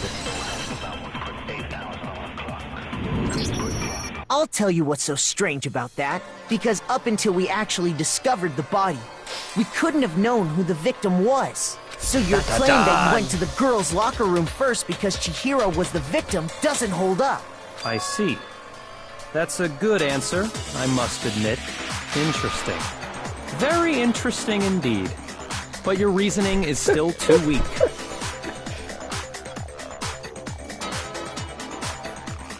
Huh? Your skills are admirable, but your will is weak. What's wrong? Is that it? Surely you've got more than that. Go ahead. And your Show face us. is ugly.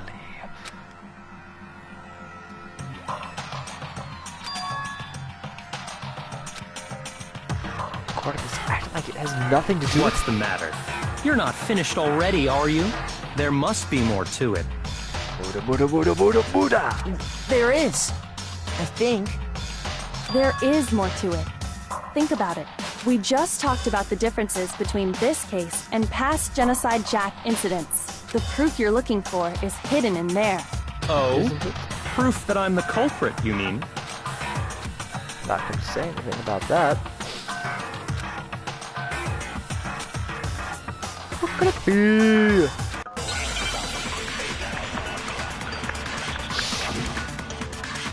Make your argument. Library desk lamp. What? The difference between the cases? You want me to explain it again? When I want to kill, I use my very own special scissors. And I use those same scissors to arrange the body. But Chihiro was suspended with... It was some kind of rope. Was it not? That's right! It absolutely was! Then there must be something very fishy indeed about that rope. Hey, Byakuya, where'd you get it from, huh? I'd never seen that rope before in my life. Really? Really? It's wrong. Fucking turn around, boyo. The room needs to hear you. Actually, I'm pretty sure you have seen it before.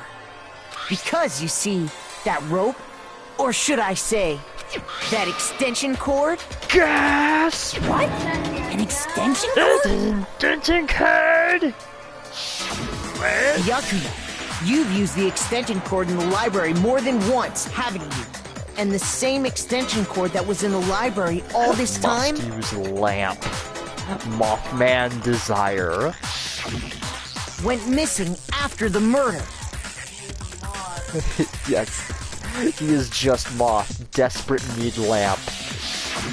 And there's no way someone who uses that extension cord is much... Extension cord. I can't imagine any other possibility. That's really what you think? Then your conclusion is something like this? I killed Chihiro in the girls' locker room, then hung her up and wrote that bloody message. I intentionally made it look like Genocide Jack was behind it. Is that about right? He's doing it again. He's totally calm, totally unconcerned, total asshole. Wait, not even involved. What's wrong? I asked you if you think that's what happened. Hell yes, that's what happened. So that's it, right? Byakuya is the killer. I don't disagree with not disagreeing. He kept calling this a game, right? So he'd be totally willing to do something like this to win. Sorry, but could we hold on just a second? I think we need to talk about this a little more. Huh? Do we really need to? Yes. We've already decided Hero, who did it. your input is not welcome.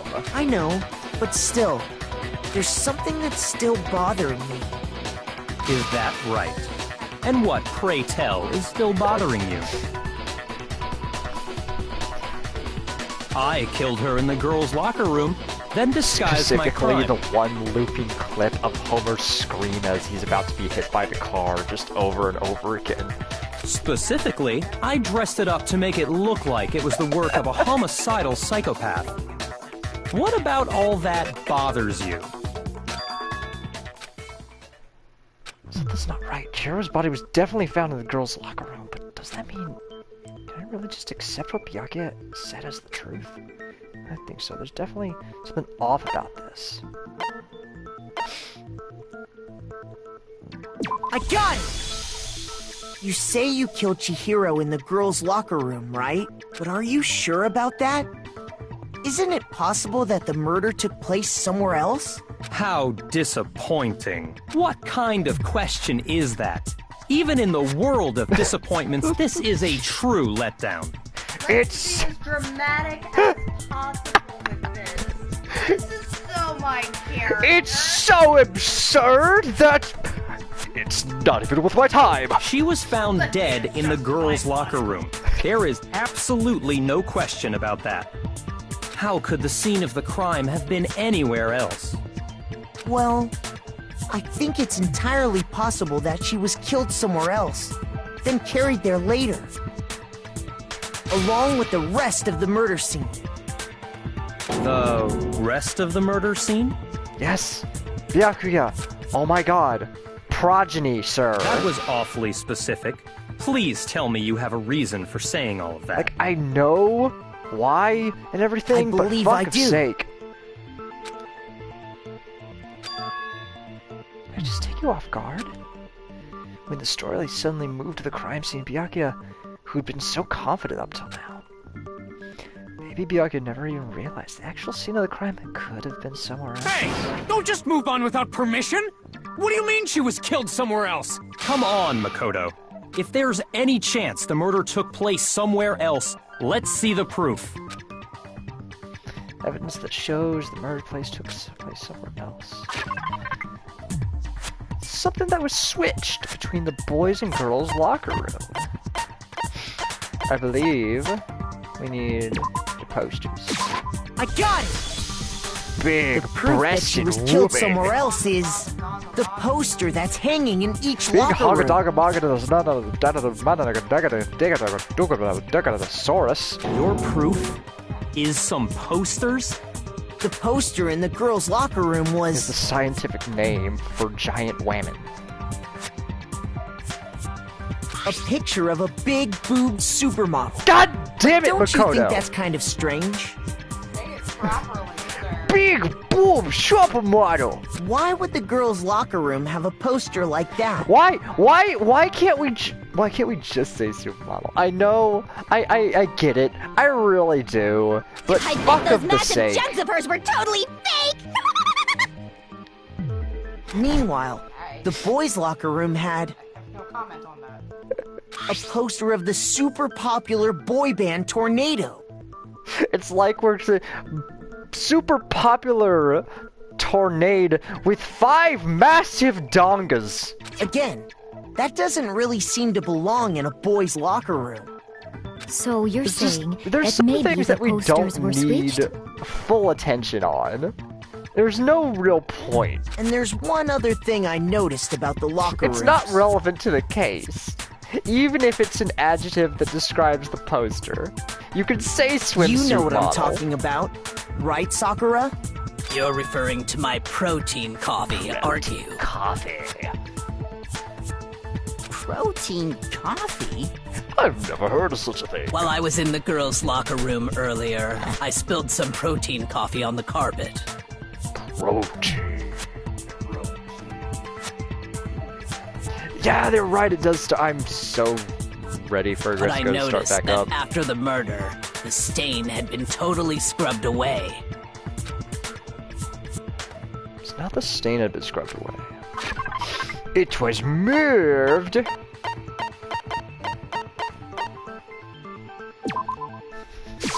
I got it! The stain on the girls' locker room carpet wasn't scrubbed away.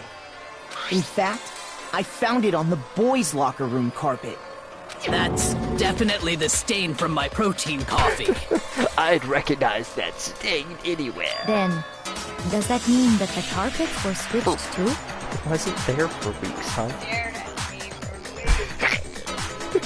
But why would anyone do that? She's in a perpetual time loop.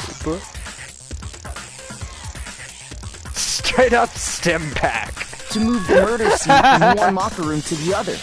It's certainly plausible, don't you think? What? In other words, in order to completely swap the scene of the crime, the bloodstained poster and carpet were moved along with the dead body. By doing this, the killer was able to change the entire room where the murder took place. I can certainly follow your reasoning, but why would the culprit bother doing that? Huh? Why would they go through all that trouble of switching the scene of the crime? Actually, an even What bigger a good question. If the murder did take place in the boys' locker room, then how did Chihiro get in the boys' locker room in the first place? To get into the locker rooms, you have to swipe your e-handbook across the card reader device. But Chihiro's handbook should have only allowed her access to the girls' locker room. She had no way to get into the boys' locker room to begin with. No, she did have a way, and I can tell you what it was. I highly doubt that. Shut up! I'm telling you, I know how she could have done it. Really? Could Chihiro really have gotten into the boys' locker rooms? Let's hear your reasoning, you jackass tree man.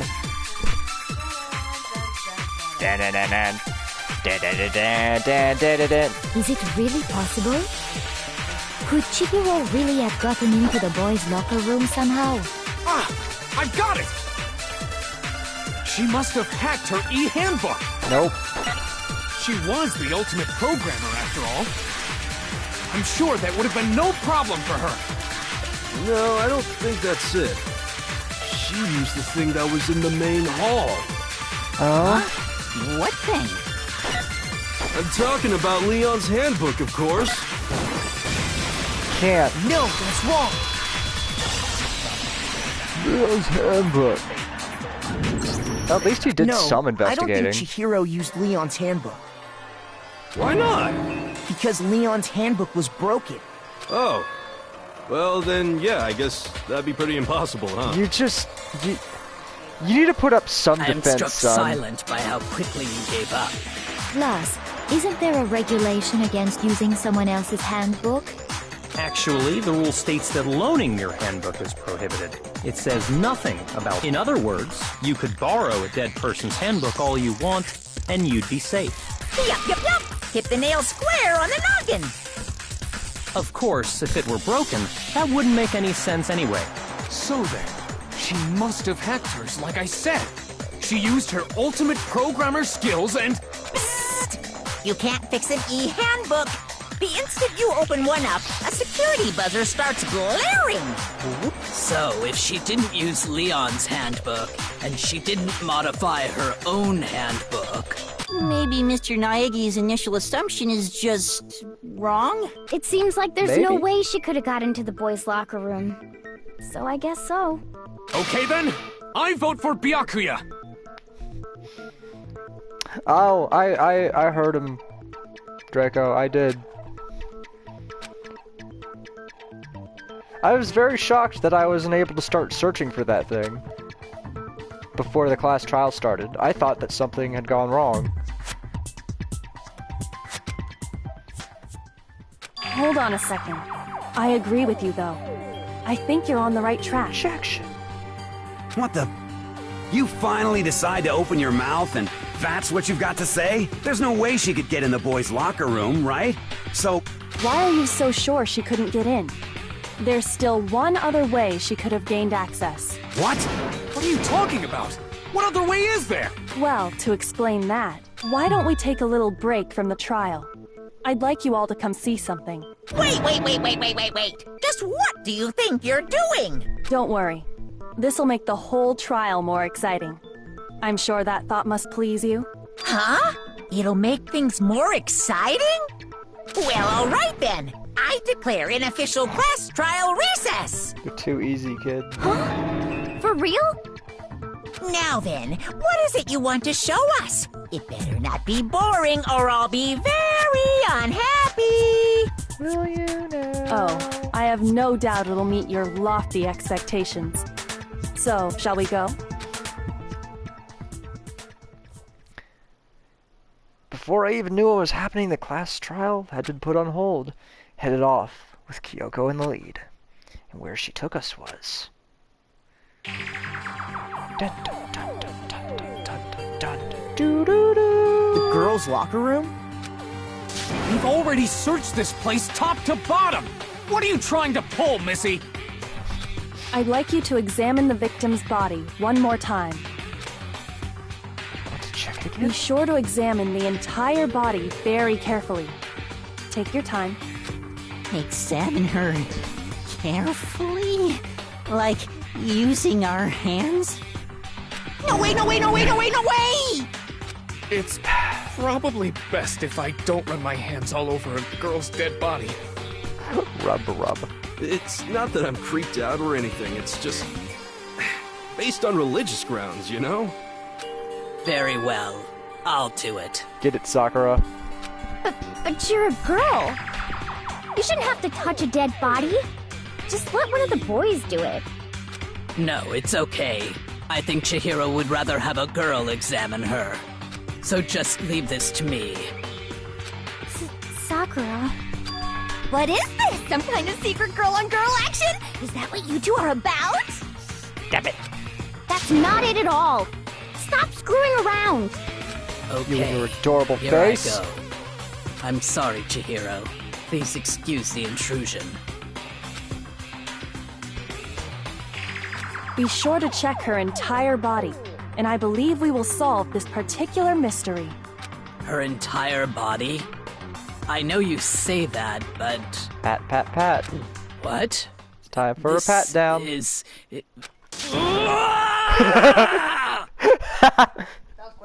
What is it? Not possible. It's not possible. I love Sakura. This girl is what? Is a boy! I see. So she was actually a he. Interesting. Thank you for confirming this fact. What? You're joking, right? Voice dropped a few octaves there, buddy. I wouldn't joke about this. Then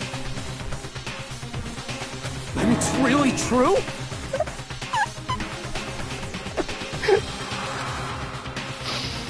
I can hear people back up freaking out. That's funny. Oh, what? You guys didn't know? Heck, I knew that right off the bat. Chihiro Fujisaki was totally a guy. He was a cross-dresser? Oh! There's somebody else we might have talked to during this investigation who might have known that. And might have given themselves away at wanted square to show one. everyone, huh? Interesting. Yes, that certainly does make things much more exciting.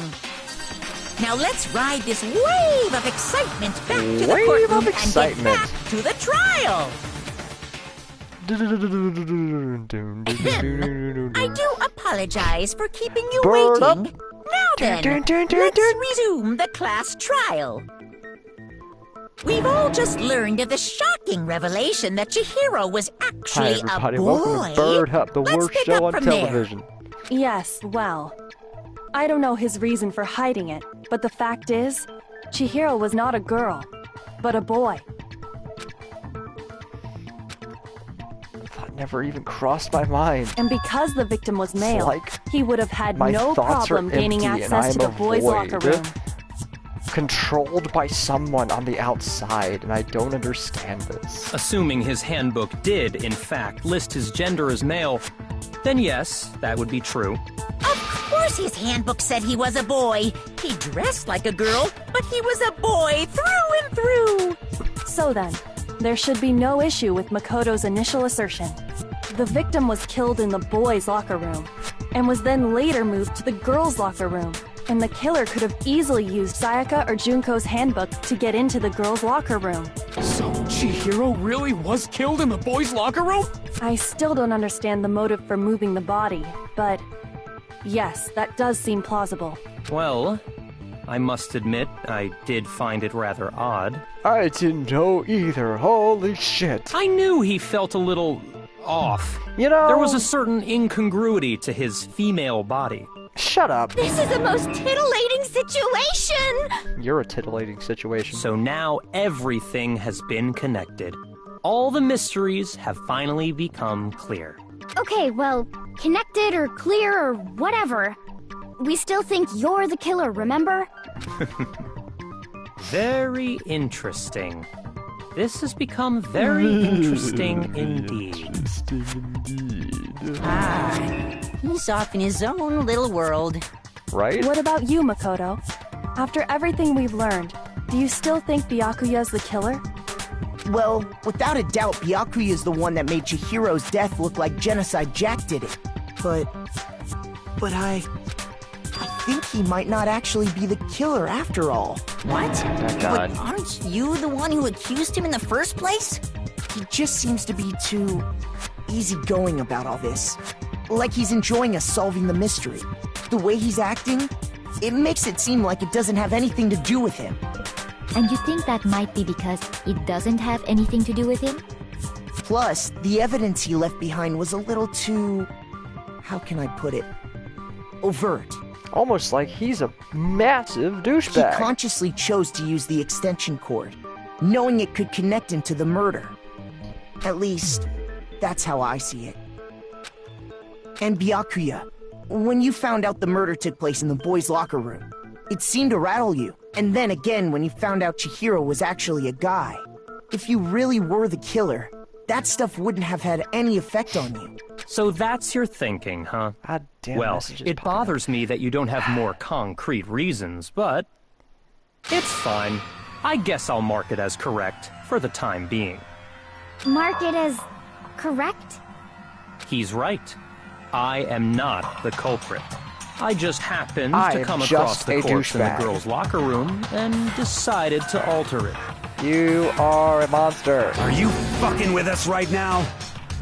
No, I am not effing with you right now. I'm telling you the truth. I do not use these preposterous curse words. Well, I find it very hard to believe. Go ahead. Find it very hard to believe. You're free to be executed along with the rest of us. If you're really telling the truth, then why? Why do you do that to his body? My reasons hardly matter right now. Uncovering the culprit is much more important, wouldn't you say? Now then, if it wasn't me, who was it? Who done it? Well, I don't think I can say for sure without talking about it a little more. They're seriously gonna keep going? We're all good, aren't we? I thought it was clear Byakuya did it. No, I'm with Makoto. If there's any doubt whatsoever, we need to explore every possibility. After being sent on this wild goose chase. Because if we're wrong, we all die here. That's true. Very well then. I'm with you too. Damn straight. Count me in. We don't need you. Do you not have a mind of your own? Of course I do. What am I, an ant or something? Might as well. Anyway, let's discuss this all as a group one more time. We still have time to make our decision. That's very true. Our lives are all on the line. Excellent. Then shall we resume our game of hide and seek? This is a game of Clue, asshole. You didn't play enough board games in your childhood.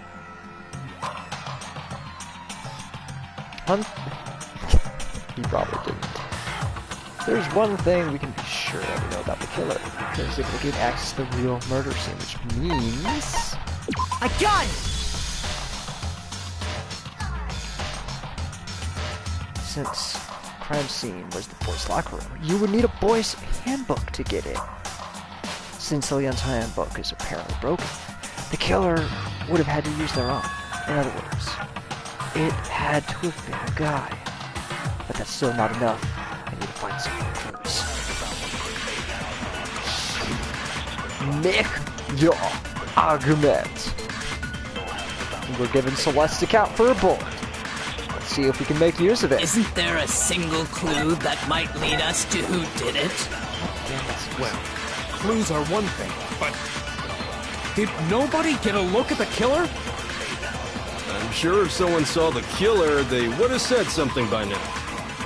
Perhaps someone saw the victim at some point. Even that might be enough for now. Right? Yeah. All we need right now is any kind of new info. It's over. It's all over. You want to know who saw the victim? The killer. And only the killer. And it's not like they're just gonna turn themselves in. Game over, man. Damn it. Game over. Yay! Game over, Not man. game over! Anyway, Isn't let's there skip a single ahead. I can't clue? believe I missed that. Did so nobody get? I'm sure if someone saw the. hard. Perhaps someone saw the victim at some. Yeah. All we need. It's over. It's all over. You want to know who saw the victim? The killer. Oh, the killer. No, what's wrong? This man. I have no patience for I this believe man. someone else did see the victim before he was murdered. What? Now that you mention it, yes. I did see him. Huh? Really? Oh, but I suppose only Makoto knows about this. The rest of you had no idea, did you? That is why you're all making such ugly noises. Whatever! Just hurry up and tell us! It was last night, right before nighttime. I saw Chihiro in the dormitory warehouse. I saw him stuffing a track jacket into a duffel bag, and then, I assume, he headed off to exercise. A track jacket and a duffel bag? But we didn't find anything like that at the murder scene. It seems likely that the culprit destroyed them to get rid of any evidence. And that is when he said something that struck me as rather odd. Going kind of in a hurry. Chihiro told me he was in a hurry, but why would he be in a hurry? Only if someone were waiting for him, I should think.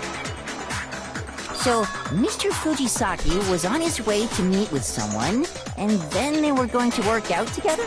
But Hina and I had invited him to exercise with us plenty of times, and he always declined.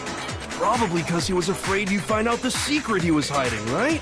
Which means that conversely, he must have trusted whoever he was meeting with very much. Enough so that he was willing to risk his secret being revealed. What a marvelous friendship! The point is, whoever he met up with is the culprit, right? So we just gotta figure out who it was.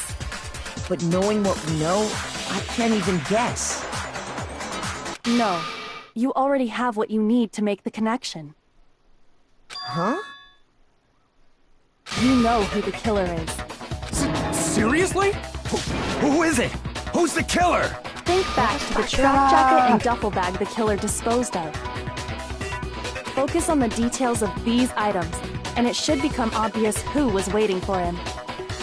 Are you sure about that? You really think we can figure out who did it based on 2 pieces of evidence that we don't have? What? You want to track down some fingerprints or something? Even if we had the equipment for that, we wouldn't know how to use it. As was noted, the evidence is already gone. There's nothing to get fingerprints from. Alright, give me just a hot second, people. I am going to do a thing, which is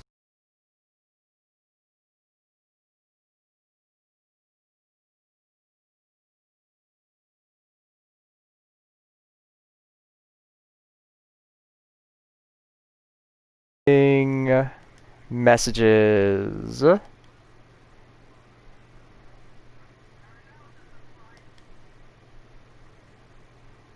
Do not display pop-up notifications. Thank you! And back to our regular scheduled programming. Oh my god. Maybe, but we can make certain inferences if we just take the time to talk it out. I'm gonna have to remember not to forget that from now on. Easy for you to say. But fine. Celeste, did you notice anything special about the bag or jacket? The bag was just a normal duffel bag from the warehouse. All the bags in there are the same, so I can't imagine what would make that one special. Well, if I remember right, there was a decent variety of tracksuits to choose from. Do you think there might be some connection between the culprit and Chihiro's jacket? Perhaps. Let's explore that and talk a bit more about the jacket he took. Does Chihiro's track jacket really hold some clue about the killer? Somehow, it's really hard to believe.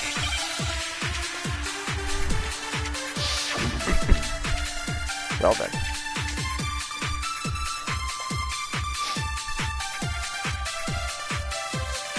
First of all, we know where Chihiro was headed. He was on his way to go exercise. So next we have to ask, why did he choose the specific tracksuit that he did? What do you mean, the specific tracksuit? I got it! We picked that tracksuit because it matched the one the culprit was wearing. So, what you're saying is, the killer was wearing the same blue tracksuit as him? Hold up! No, wait! That's wrong! Hold a moment! Nope! Hold a moment! Just a moment! Hold on a second, Mondo. What did you just say? Huh? What'd I say? When Celeste testified a few minutes ago, she said...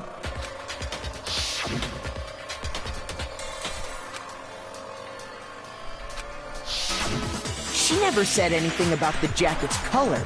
So why did you say Chihiro's blue tracksuit? What are you... You just... Hey, Celeste. What color was Chihiro's tracksuit? As a matter of fact, it was blue. And before we began the trial, did you tell anyone that? The only one I told about any of this was you. Then, Mondo, how did you know what color Chihiro's tracksuit was? Explain yourself. Well, because I just... I'm sure he saw the clothes at some point in the investigation. Bro team go. No, that can't be Broski it. comes to the rescue. The bag and clothes were surely disposed of by the time we began our investigation. Then the only reason he could have known what color the tracksuit was is if he saw Cherry with it before he died! That's the only possibility! Cherry? Are you talking about Chihiro? So, how about it? Did you see the tracksuit or didn't you? Just by chance. I just happened to see it last night. He walked past me, and he was carrying the tracksuit in his hands. No, that can't be it either. According to Celeste's testimony... Stuffed it into the bag. So there's no way he could know. When Celeste noticed it, Chihiro made a point of making sure the jacket was completely in the back. If you just ran into him briefly, you couldn't possibly have seen what color the tracksuit was. It would appear you dug your own grave. Perhaps. But you handed him the shovel, didn't you? That's why you said what you did. Focus on the tracksuit and it'll be obvious who he met with? What a bunch of nonsense. Ah, now I understand. It was all one big bluff, wasn't it? Your true intention was to draw a slip of the tongue from the culprit. That's why you said you knew who did it. To put them on edge. That's right. However, Mondo was my target all along. I had my suspicions about him from the very beginning. But why? What made you so suspicious? That's a good question. Because I hate him. That was the way he talked, was it not? There was a No, maybe you didn't. You only called that's guys right. dude. For Yeah, girls, that's right. It's chick. I skipped a bunch of that dialogue by accident. Whoops! I forgot where the buttons were on my controller. But yeah, he actually said after that. he That's was the killed, one thing you that you happened really to refer catch to in your him as first dude. conversation with him upon discovering the body. Is he says dude is like the first word when you're talking to him. Once I picked up on that, it occurred to me that Mondo knew something we didn't. You notice such a tiny detail? Are you a witch? She's a witch! You're positively frightful! No, I'm not the frightful one. Not nearly as frightful as someone capable of murdering a friend. Mondo, was it really you? Did you really kill Chihiro? I didn't kill anyone! You've been all over me, judging everything I say, putting words in my mouth. What gives you the right to treat me like a goddamn criminal? Yeah! He would never do something like that! This is a false Sit down, accusation! Taka. It's true. My reasoning on that is pretty shaky. That was fast. Well, this does present us with a problem. It seems we are all out of leads. My time has nearly come. That's what my little ghost friend is telling me. Oh yeah, that reminds me. Hifumi, weren't you telling me you'd found some evidence? Really? What kind of evidence? Actually, now that I'm thinking about it here calmly, it might not be all that relevant. Speak, boy. Jeez, does your confidence just get up and walk away? You're It's one to fine, talk. man. Just tell us. If you really insist, then... here it is. What do you have there? It happens to be an e-handbook. I found it laying on the ground, so I scooped it up.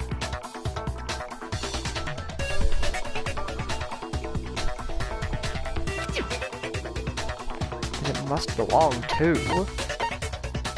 I got it! Yes, it's my We know handbook. Chihiro's handbook was missing from the scene of the crime, right? For a fact. For a fact indeed. I was totally sure I'd found it. Then it must hold some clue about the culprit, right? Well, that's what I was hoping. But it's busted. Is it? It won't even turn on. I imagine the culprit broke it to get rid of any evidence after the murder. That's odd. I didn't think the handbooks were quite so fragile. You're right. They're not. They're totally waterproof and shock resistant. It would take an awful lot to break one. And yet, this one does appear to be broken, as is Leon's, sitting useless in the main hall. For all your confidence, that is a remarkably high failure rate. Do you think there might be some kind of mystery in there somewhere? How precisely did the handbooks get broken?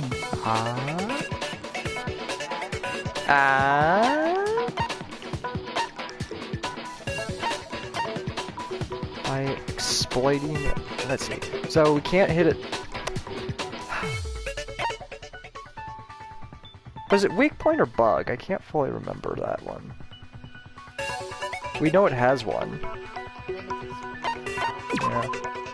It's not it. Shoot! I'll take that hit, honestly. It's nothing. I got it! Not You already entirely told the us same before thing. that the handbook has one weak point, didn't you? I take the word hit too literally, which is probably my fault. Yeah! You remember that?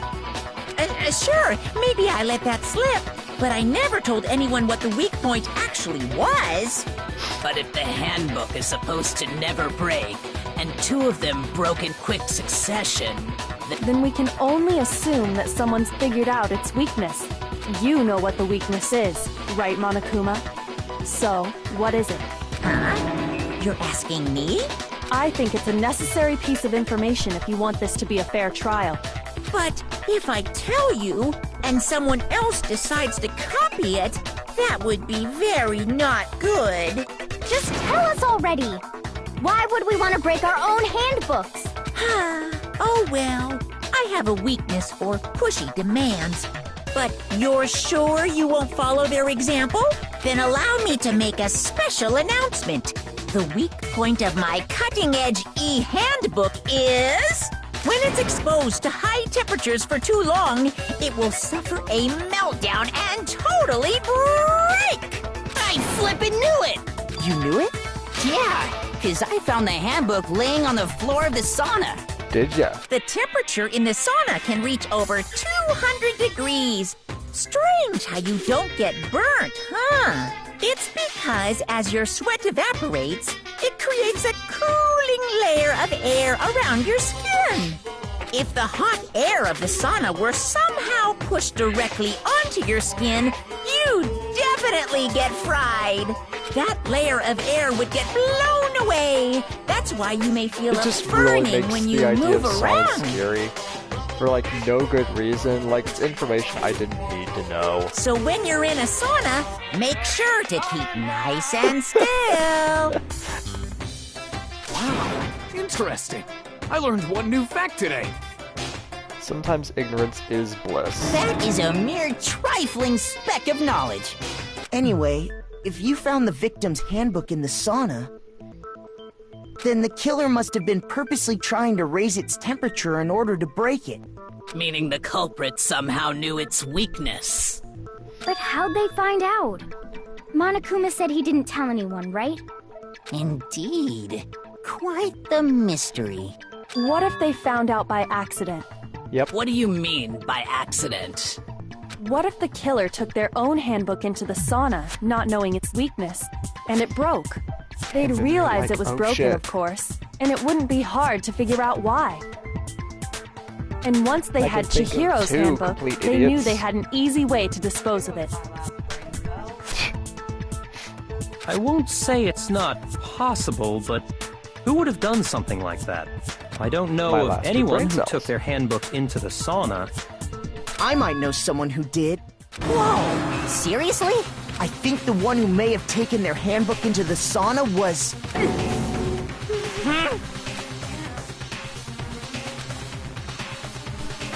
someone who wore all their clothes.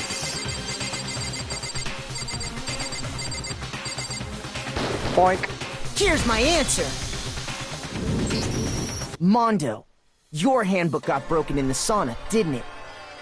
What? Why? Why do you keep accusing him? Sit down, Mondo Taka. and Taka had an endurance contest in the sauna not too long ago, remember?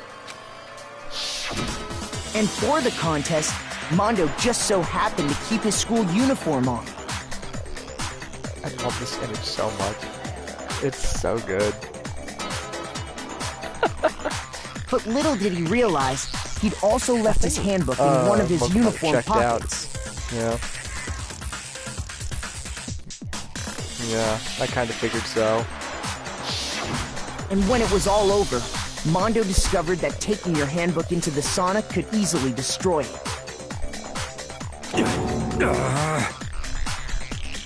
No, wait, hold on! You've got it all wrong! He would never kill! I don't accept this! Show me the proof! The actual solid proof! It's Mr. Straight-Laced getting tilted.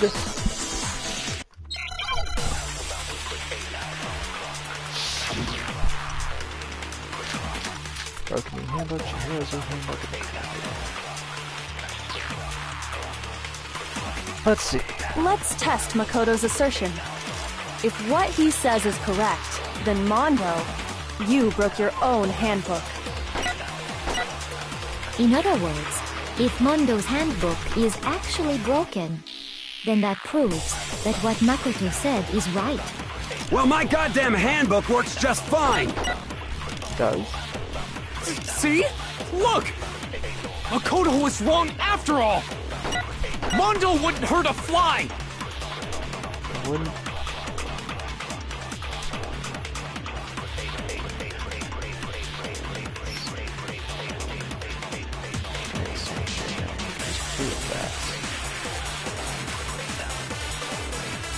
That will show them.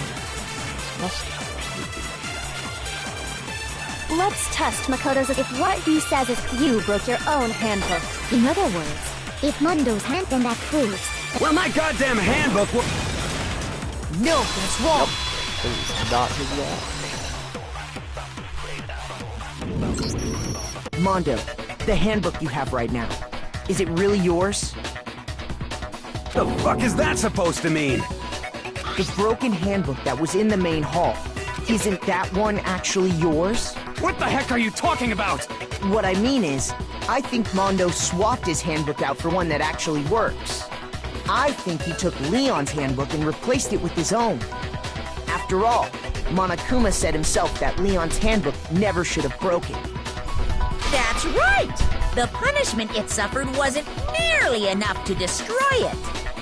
So then, the broken handbook in the main hall is actually Mondo's, which would mean that the handbook Mondo has right now is actually Leon's, yes? But doesn't that violate the school regulation that says loaning out your handbook is prohibited?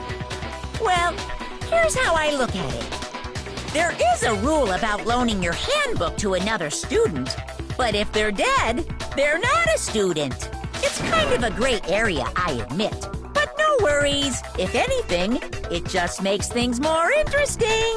As such, I decree that exchanging handbooks with a corpse is not a violation of the rules. Well, Mondo, if I'm wrong about this, you're welcome to say so. I'm happy to admit I made a mistake, but... Son of a bitch! What's wrong, bro? Come on! Bro? Tell him he's wrong! What's wrong, bruh? You are wrong!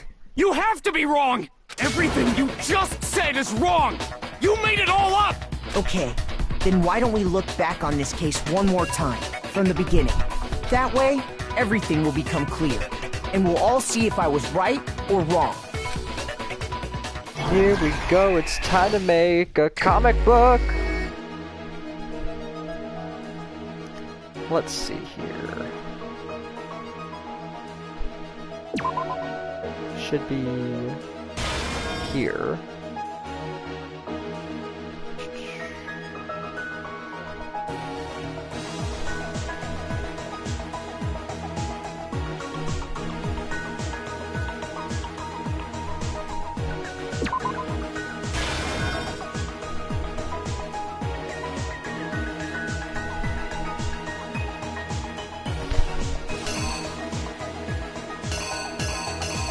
Where did that come from?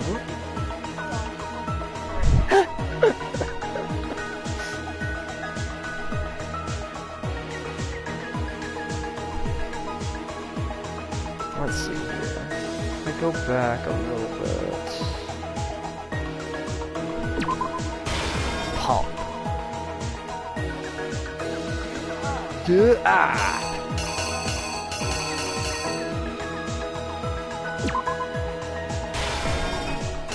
If I recall.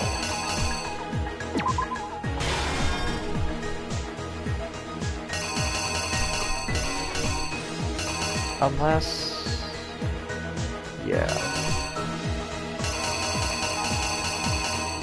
I think so.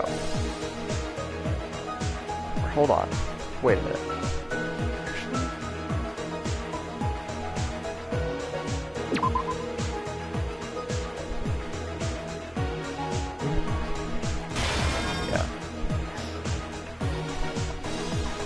Now, is this her opening? Is this him opening the door, or them arriving at the door?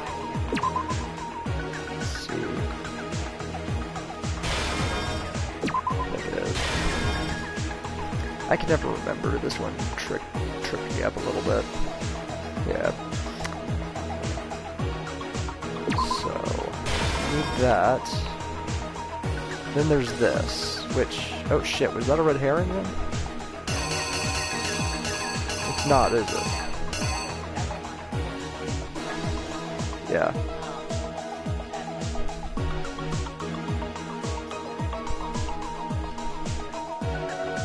Maybe. I think that's just the lighting.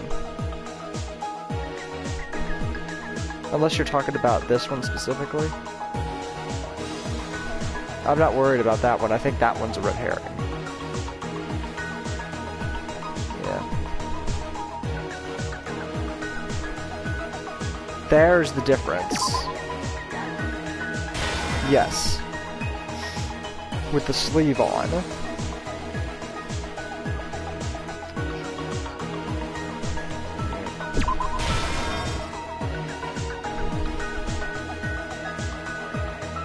Oh wait, no, that's not right.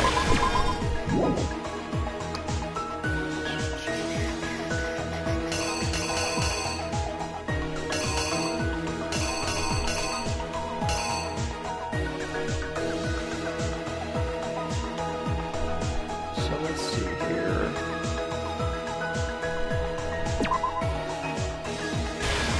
There's that.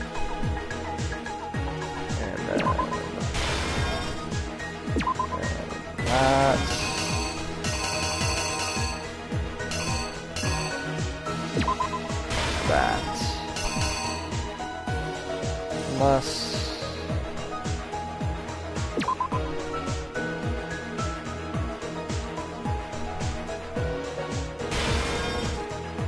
No. Yeah. It's hard for me to remember that exactly.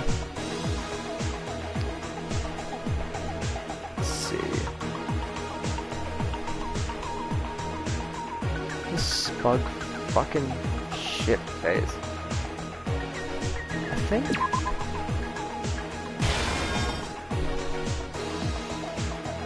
No wait.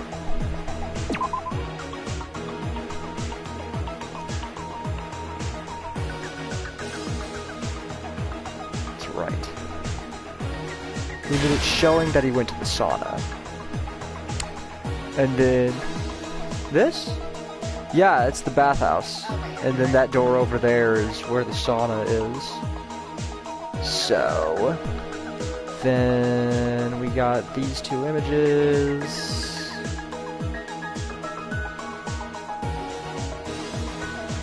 Letting in? Trying to show that it was in the girls' locker room. Used a different one to get in.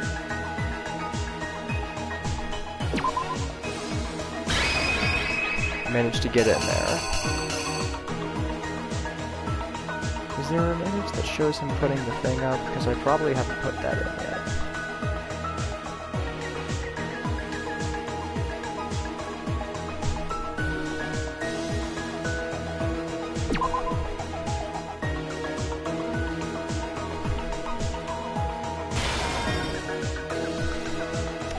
Fully remember. And there's the other one putting it up. You gotta pick out the ones that really matter. I think the doorknob opening doesn't? But... yeah, it's okay if I mess this up a little bit. The killer is... you! Yeah. First, let's take a look back to before the incident. I like Danganronpa 2 more for like the actual questions and descriptions for the different things you can go over. Last night, Celeste saw Chihiro in the warehouse, correct? At the time, she was apparently stuffing something into a duffel bag. Something? That something was a blue tracksuit. You can confirm this, right, Celeste? Let's see if I screw this part up. With bag in hand, Chihiro headed out, even though it was officially nighttime. Bilbo hands. She made her way to the locker room, specifically the boys' locker room. But how could the victim, who was apparently a girl, access the boys' locker room? Yep. Simple, because she was really a he, which is why he was able to use his own handbook to gain entrance to the boys' locker room. Once inside, he met with someone there, and the person he met was the one who killed him. It seems likely that the killer grabbed the nearby dumbbell, approached the unsuspecting Chihiro, and attacked him.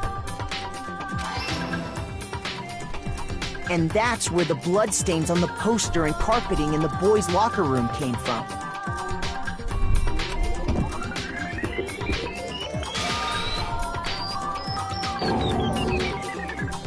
It was likely in the heat of the moment.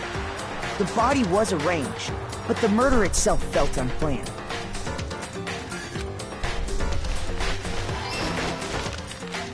Which is why the killer hurried to try and hide the act. First, pulling up the bloodstained carpet, then removing the bloody poster, and finally carrying the corpse into the girls' locker room. A girl's handbook was necessary to get into the locker room, of course, but this alone doesn't prove that the killer was necessarily a girl. After all, Sayaka and Junko's handbooks had been placed in the main hall. Using one of those, a boy could get into the girls' locker room without much problem. Yes. Okay. And that's exactly how the killer did it. With the carpet and the poster they brought with them, they got to work. They changed the layout of the boys' and girls' locker room in what you might call a crime scene switch. And then that could have been the end of things, but no. But no! Byakuya! Could have been simple, could have been fun, but no! Byakuya discovered the body and decided to intervene in the situation, putting it mildly, making things even more complicated.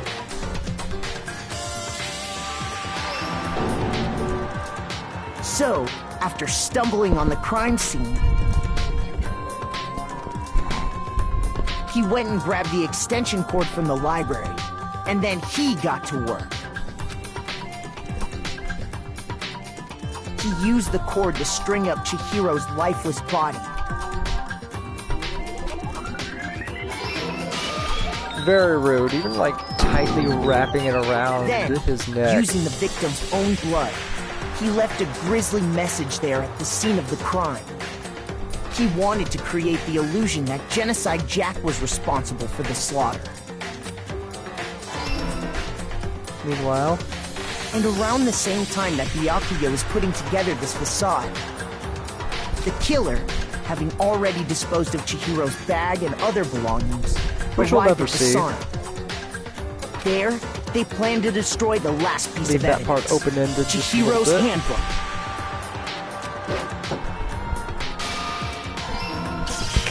And just as the killer expected, the steamy sauna was enough to ruin the electronic gadget.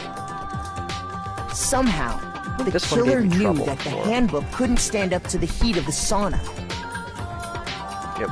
And the reason they knew that is because the sauna had already wrecked their own handbook. And that's how it all played out.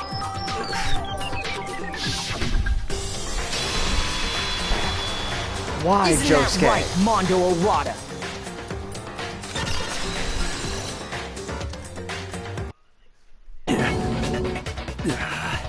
Kick. Wait! No, this can't be right. Where's your evidence? Yeah, where's your evidence? I don't know, Taka, have you been listening? You need evidence! You need proof! Did you read the comment, Taka? Just put it together. We just hand drew this entire comic book, Taka. Weren't you reading it? You can't it's pin any of this concrete on him. proof. Your Honor, I would like to present to you this manga that I drew.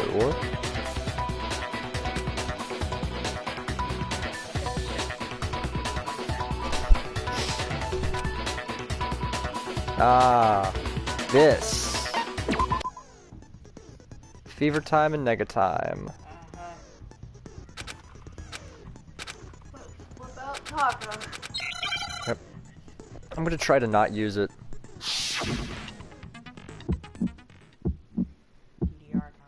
Show me some evidence! You're wrong! I won't listen!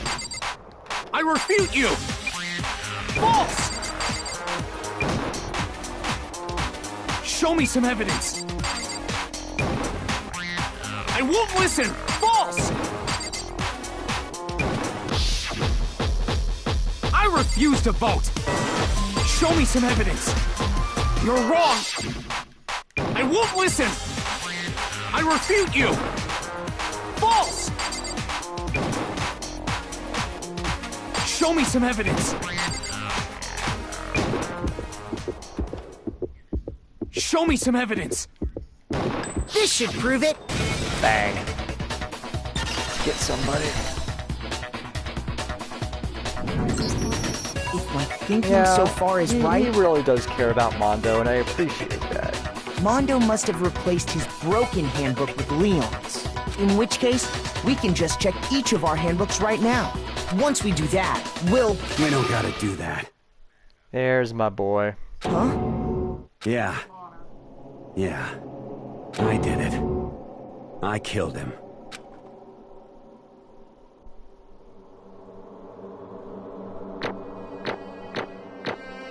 Thank you, Mondo. Your honesty is appreciated, as are you.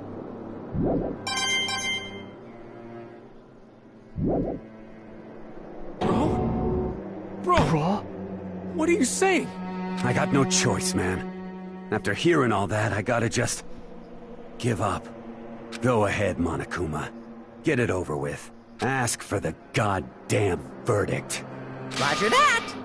Wait! Hold on! No waiting! No holding on! Time for the moment we've all been waiting for! Grab your lever and give it a yank! Who will you elect as the Blackened this time around? Not at all an innuendo. Will you make the right choice or the dreadfully wrong one? Give it a wank? Good job. Proud of you. What's it gonna be? What's it gonna be? Bees. Release the bees. Release the bees.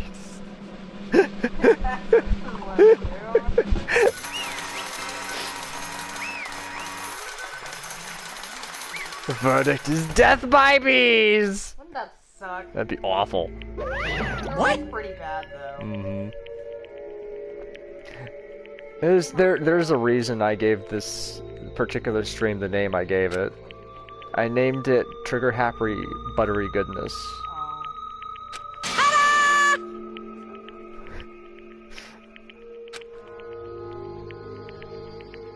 Unbelievable. In case you're wondering, the vote was not unanimous. Kiritaka chose the wrong answer. You're treading very close to the danger zone, Mr. Ishimaru. You need to be more careful. I refuse to believe it. There's no way. No way he would kill someone. Sorry. Sorry. What is this? Why are you apologizing? Why? Why? Oh, why? Why did you do it? Now then. Well, it looks like Mondo's taken a vow of silence, so allow me to explain on his behalf. Actually... Story of the murder this time is the sad story of two men. Ha! Oh, but for anyone who doesn't really want to hear it, you can hit the circle button to fast forward the text. Anyway, there was once a young boy, and his name was Chihiro Fujisaki. He had an extreme inferiority complex regarding his own lack of strength. You're so weak, even though you're a boy. He'd heard things like that as long as he could remember, and he couldn't overcome his weakness. On the contrary, he tried to hide and buried himself further and further into that weakness, to take on the fragile form of a petite young girl. Sounds good, Nate. He had chosen that as his way out. Now, nobody will be able to say anything about even though you're a boy. But no matter how tightly he wrapped himself in that shell, the inferiority complex had already taken root deep inside of him and was not so easily weeded out. As it turned out, the shell was completely empty. The complex didn't disappear. Instead, it only grew stronger and stronger. I'm weak. Weak.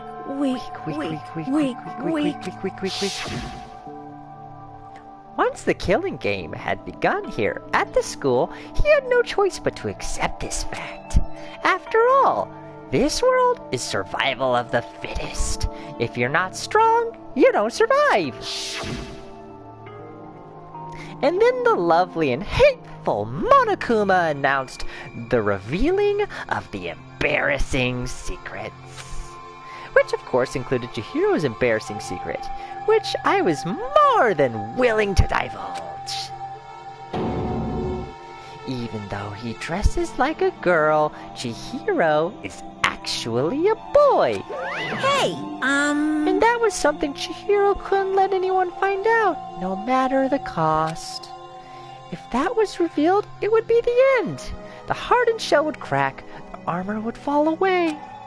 Without a doubt, those around him would torture him more than ever before. Everyone figured being thrust into such a dilemma must have sent him spiraling into despair. What? And yet... I'm sorry. I don't really want to talk about it right now. But I also don't want to leave things the way they are, so maybe I can talk about it later. After I try my best to become strong, then I can tell everyone. Annoyingly, he used the threat of discovery to motivate himself to become stronger. That's right. Now's my chance. If I want to change, I'm going to get stronger and accept who I am. Strong enough so that when someone says, even though you're a boy, I'll be okay. I'll get better. With that thought at the front of his mind, he resolved to take immediate action. And so...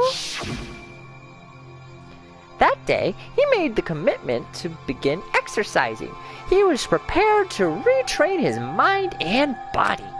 But sadly, that would be the first and only chance he would get at it.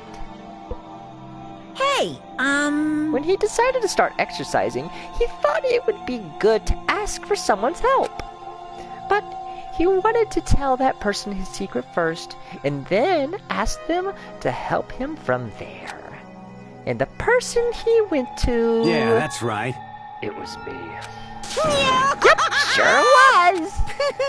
The biker gang fella had been painfully clear about how important his manly promises were. So Chihiro probably figured that even if he confided in Mondo, his honor would make him keep the secret. Plus, Mr. Macho Mondo was the very symbol of a strong man that Chihiro had always aspired to. Maybe talking to Mondo about it will help give me some courage. So, he went and asked Mondo to help him become strong. That was his aspiration. And he thought that only with Mondo's support would he ever be able to come close to that. Correct.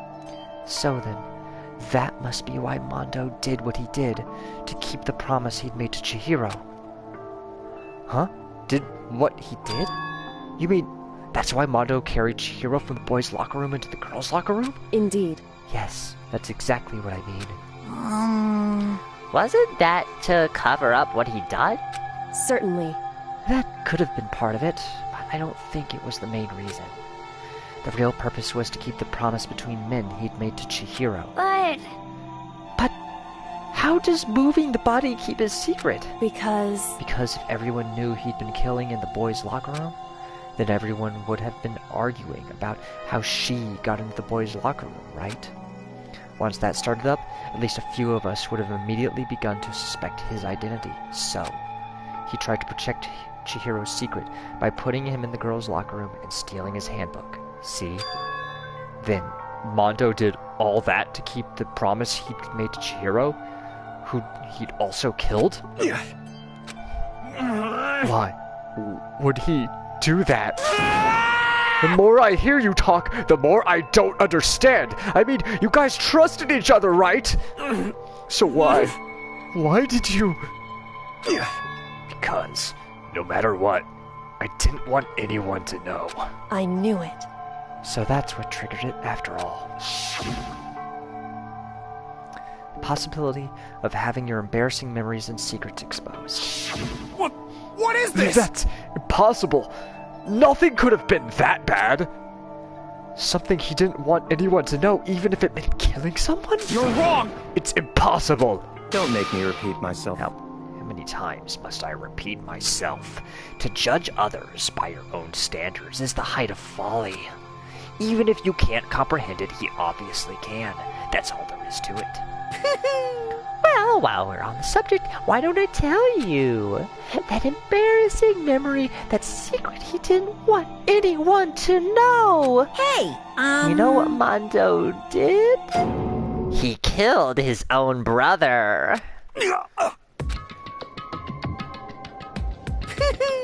Mondo, the ultimate biker gang leader, makes all the hoodlums and riffraff across the country tremble. But the only reason he had the chance to join a gang in the first place was because of a certain someone. Mondo's older brother's name was Daya Owada. Mondo had nothing but respect for him. It was because of Daya that Mondo ever got on a motorcycle. Mondo's brother was his only family growing up. He was the only one Mondo could trust or respect. He wanted to measure up to his big brother, so he imitated him in everything he did. Mondo was the epitome of the starry-eyed kid brother. Meanwhile, the charismatic older brother had put together a local motorcycle gang. And before anyone knew it, it had grown into the biggest biker gang in the country. Daya, the older brother, #1 in the gang, and his #2, his younger brother, Mondo. In the beginning, everything was peaches and gravy. But then Mondo started to think about how he would have to take over the gang from his brother someday. His brother's greatness, his reputation, began to gnaw on Mondo's very soul. The kid's gonna take over for Daya, huh? Daya created this gang with his bare hands. Mondo's just along for the ride. Can someone like that be our leader? All that'll do is make the gang look bad. Almost every day, Mondo heard the gossip and whispers of the other members of the gang, which is why... I just... Gotta get stronger. Stronger than Daya. Once. Just one time. No matter what, I gotta win. Don't fuck with me. I don't care what it takes. I gotta come out on top. And on the night of his amazing brother's retirement ceremony, Mondo challenged him to a street race. But during the race, tragedy struck. The kid brother pushed ahead with reckless abandon, eager for victory, and dashed into oncoming traffic. But suddenly...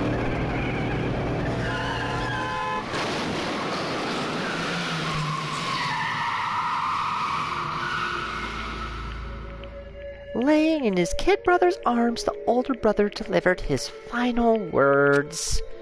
My bad, kid. I fucked up. Sorry. Of course, he knew it was his brother's fault, but Daya never blamed him for what happened. Hey, kid. Rest is up to you. No matter what, You gotta keep the gang together. 'Cause it's the team.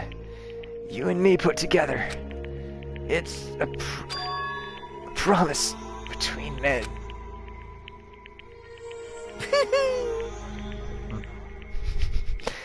He decided to hide the truth of what happened from everyone else in the gang in order to keep the gang together and keep the promise to his brother. He could never admit to anyone that it was his own weakness that caused the accident. And as a result, the team was made even stronger under the banner of the kid who'd bested his big brother. Daya was gonna lose to his kid brother, so he got stupid and got himself killed. That became the explanation for what happened. Mondo's lie became the truth. He wanted to lead the team so bad he was willing to tell all kinds of lies about his brother. I'm strong. Strong. And yet, as soon as our killing game began, he realized no matter how tough he pretended to be, he was just another weakling that could die in an instant. And then the hateful Monokuma announced the revealing of the embarrassing secrets. At that point, it was clear I would have no problem shedding light on his secret. Mondo killed his own older brother. No matter what, I couldn't let the other gang members find out. If that happened, everything would have been ruined. Everything me and my brother had worked to create would have been destroyed. His death, all the guilt I'd been carrying around, it all would have been for nothing. So that's why I... Mondo, after I saw what Monokuma had on me, my head filled up with a kind of fuzzy uneasiness and just started swirling around. I never felt anything like it before. I didn't know what to do about it. I wasn't sure what to think or say, but after a while, that fuzzy uneasiness turned itself into a rock-hard lump of anxiety way down in my stomach. And it was right around then that Chihiro asked me to start working out with him. And right there, he told me a secret. Seriously? Jesus. I'm sorry. Sorry I lied to you. But why? Why now? Why are you telling me this all of a sudden? Huh? Because, you kept the secret all this time, right? If anyone found out, you would... But... You're right, but... I want to change. I wrapped myself in lies. I'm weak. I want to destroy that version of me forever. His words were like a knife in my gut. I felt like he was exposing the lie I'd been living myself. I have to change. I don't want to be weak anymore. You're so strong. It can't hurt you, right? Whatever secret Monokuma might tell us. You piece of... So what? You're saying I should just say it? What? You're saying if I really am, I should just be able to tell everyone my secret? Huh? I was jealous. I was jealous of Chihiro's strength. He had the strength to face his own weakness, to try and overcome it. It was the kind of strength I never had. So I was jealous of him. That jealousy broke me. What? Are you making fun of me? I'm strong? Are you fucking with me right now? No! I'm not making fun of you, Mondo. You really are strong, Mondo. I felt like I could hear something starting to creak. Something inside my head. What did he want me to do? What was I supposed to do? Was I supposed to just sit back, let my secret get revealed, ruin everything? What's wrong? Why did you have to tell me all that? Are you trying to rub my failure in my face? I just wanted to... really admire you. It Your strength. Yeah, that's right. That's right. I am strong. Strong. I am strong. Strong. Stronger than you. You son of a bitch. Stronger than Daya. I don't remember anything after that. When I woke up again, he was laying at my feet, covered in blood. I had the dumbbell in my hand. I was just staring at him, down on the ground. Hey. I killed him. I killed Chihiro. Even after all this time, I'm still just as weak as I've always been. And thanks to that, I did something I can never take back. Mondo, he was normally so aggressive, so angry. He had that weak side away from everyone. That was his secret. A weakness like that lived in a heart like his, and it turned him cold-blooded. God damn it. Look at him! You see? You're all just like him! For a secret from the past, for a memory! But then he killed another living human in cold blood! He couldn't cut free of his regrets from the outside world. He doesn't know what true strength is. Do you see hope anywhere in there? 'Cause I sure don't.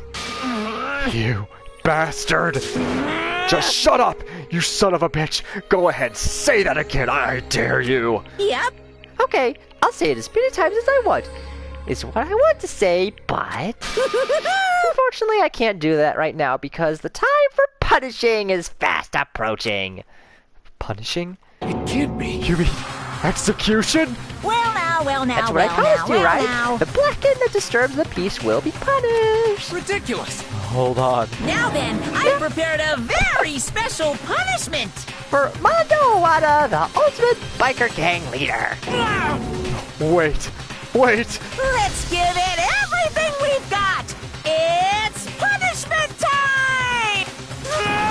Said wait! Sorry, man. I couldn't keep the promise we made. From one man to another.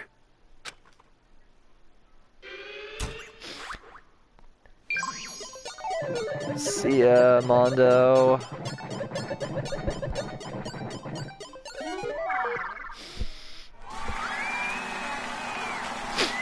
Round and round and round we go. Where are we stopping?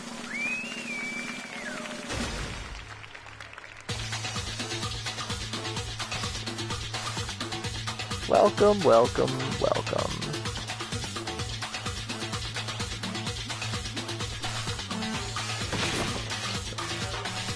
Ultimate Biker Gang Leader's Death Cage.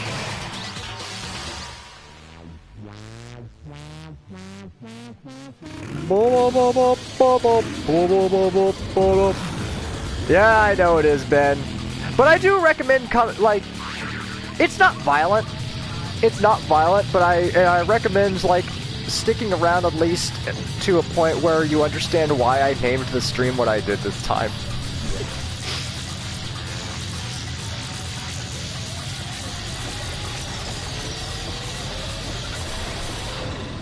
And what is left in the cage? Well, the bike. Where's Mondo?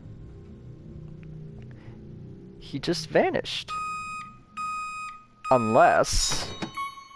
Da da da da da da da da. 2 times the fat. For building muscle. Enjoy your butter, boys! Life and death and your soul will forever be at peace! It can't be. My brother. Another murder and another execution. I want to feel again. Everyone's lives are taken so lightly here. I feel like I might be going mad. Maybe I'll just let it happen.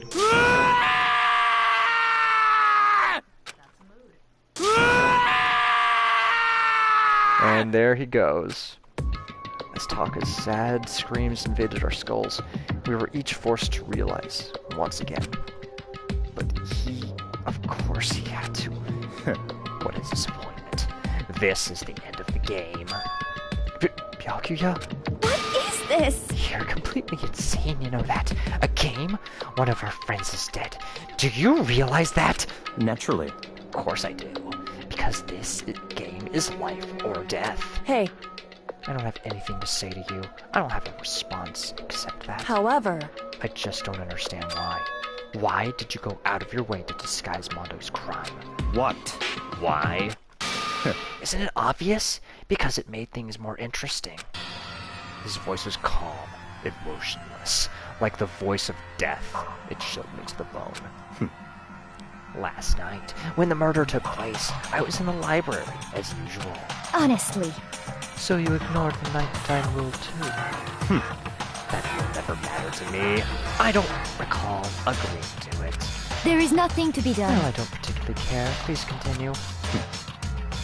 I grew late, and I decided to return to my room, which is when I stumbled upon him. I spotted Mondo coming out of the girls' locker room. After he'd gone, I looked inside and saw the corpse. What? You mean you actually witnessed the murder? Such a fool. You didn't have the slightest idea that I'd seen him. Well... So you're saying you knew the culprit was from the very beginning? That's right. Indeed. But if that had been the end of it, how boring would that have been? I mean, what a waste of time to have the answer revealed right at the beginning. Which is why I decided to lend a little helping hand. I thought it would liven things up. You did all that to liven things up? I see. After hearing about Genocide Jack and Toko, you decided to use that to create the fake murder scene? But... Damn, man. If we hadn't figured out who'd really done it, you would have been dead too, right? Well, obviously, I would have revealed the truth before it reached that point. Of course. Byakuya turned and looked me in the eye. I could feel his sharp eyes piercing into me. Thanks to a certain remarkable someone, it never did, and I was able to perform an interesting experiment. Interesting. If I do decide to become blackened, I know who I'll have to watch out for. What? Correct. So that was your reason. Are you satisfied? Indeed. Yes, we're done listening to your story. Moving on. Hey. There's something I'd like to ask Monokuma. What's this? Oh, I'm up next. You like to perform these elaborate executions each time, correct? My question is, why? Do you like them? But you know, this punishment, this despair, it's not just for you. All this punishment, all this despair is my gift to mankind itself. What? You're over-exaggerating.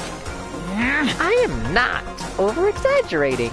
These punishments are meant to transform all hope to despair. Damn. What do you mean? Huh? Mean? Mean? Drake? Drake? What the heck? Mean. Damn it! Good grief!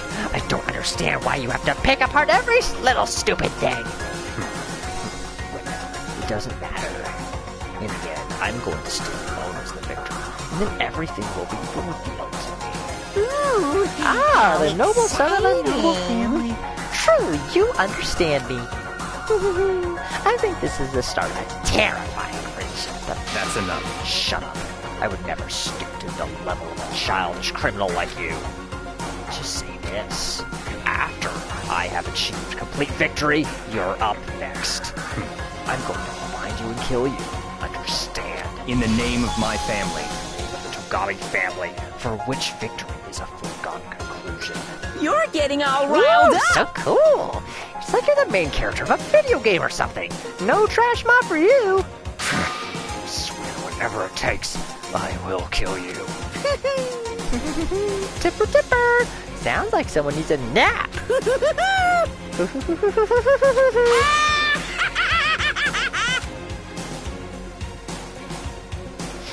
Monokuma's laughter pealed across the courtroom.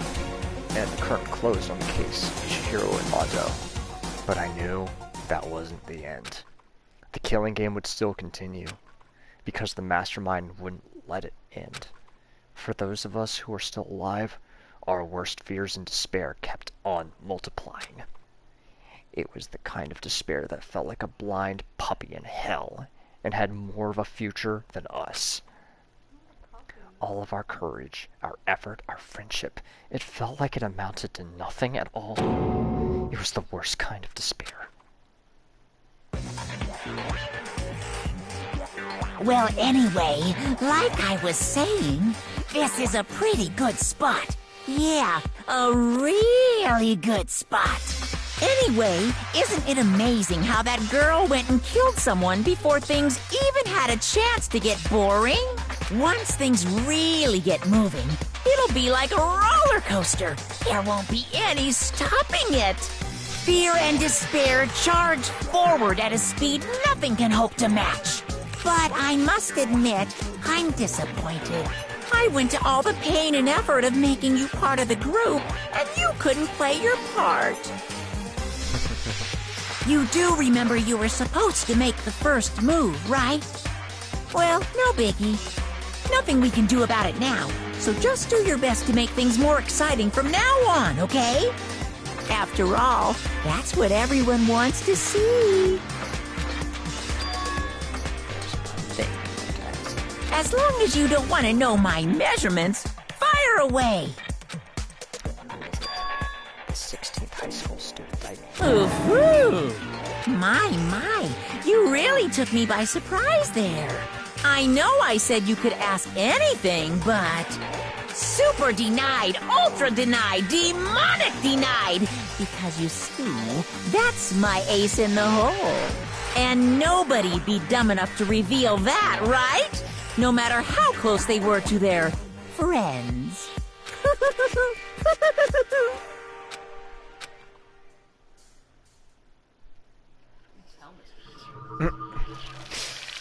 And that ends chapter 2.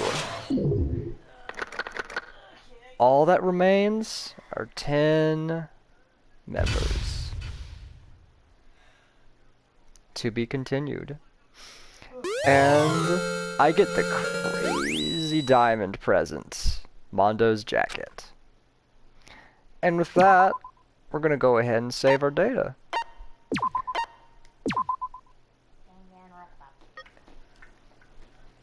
And I think that'll do it, guys. So I will end the stream here.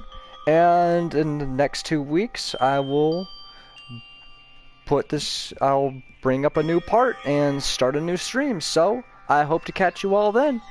And I will check you guys later.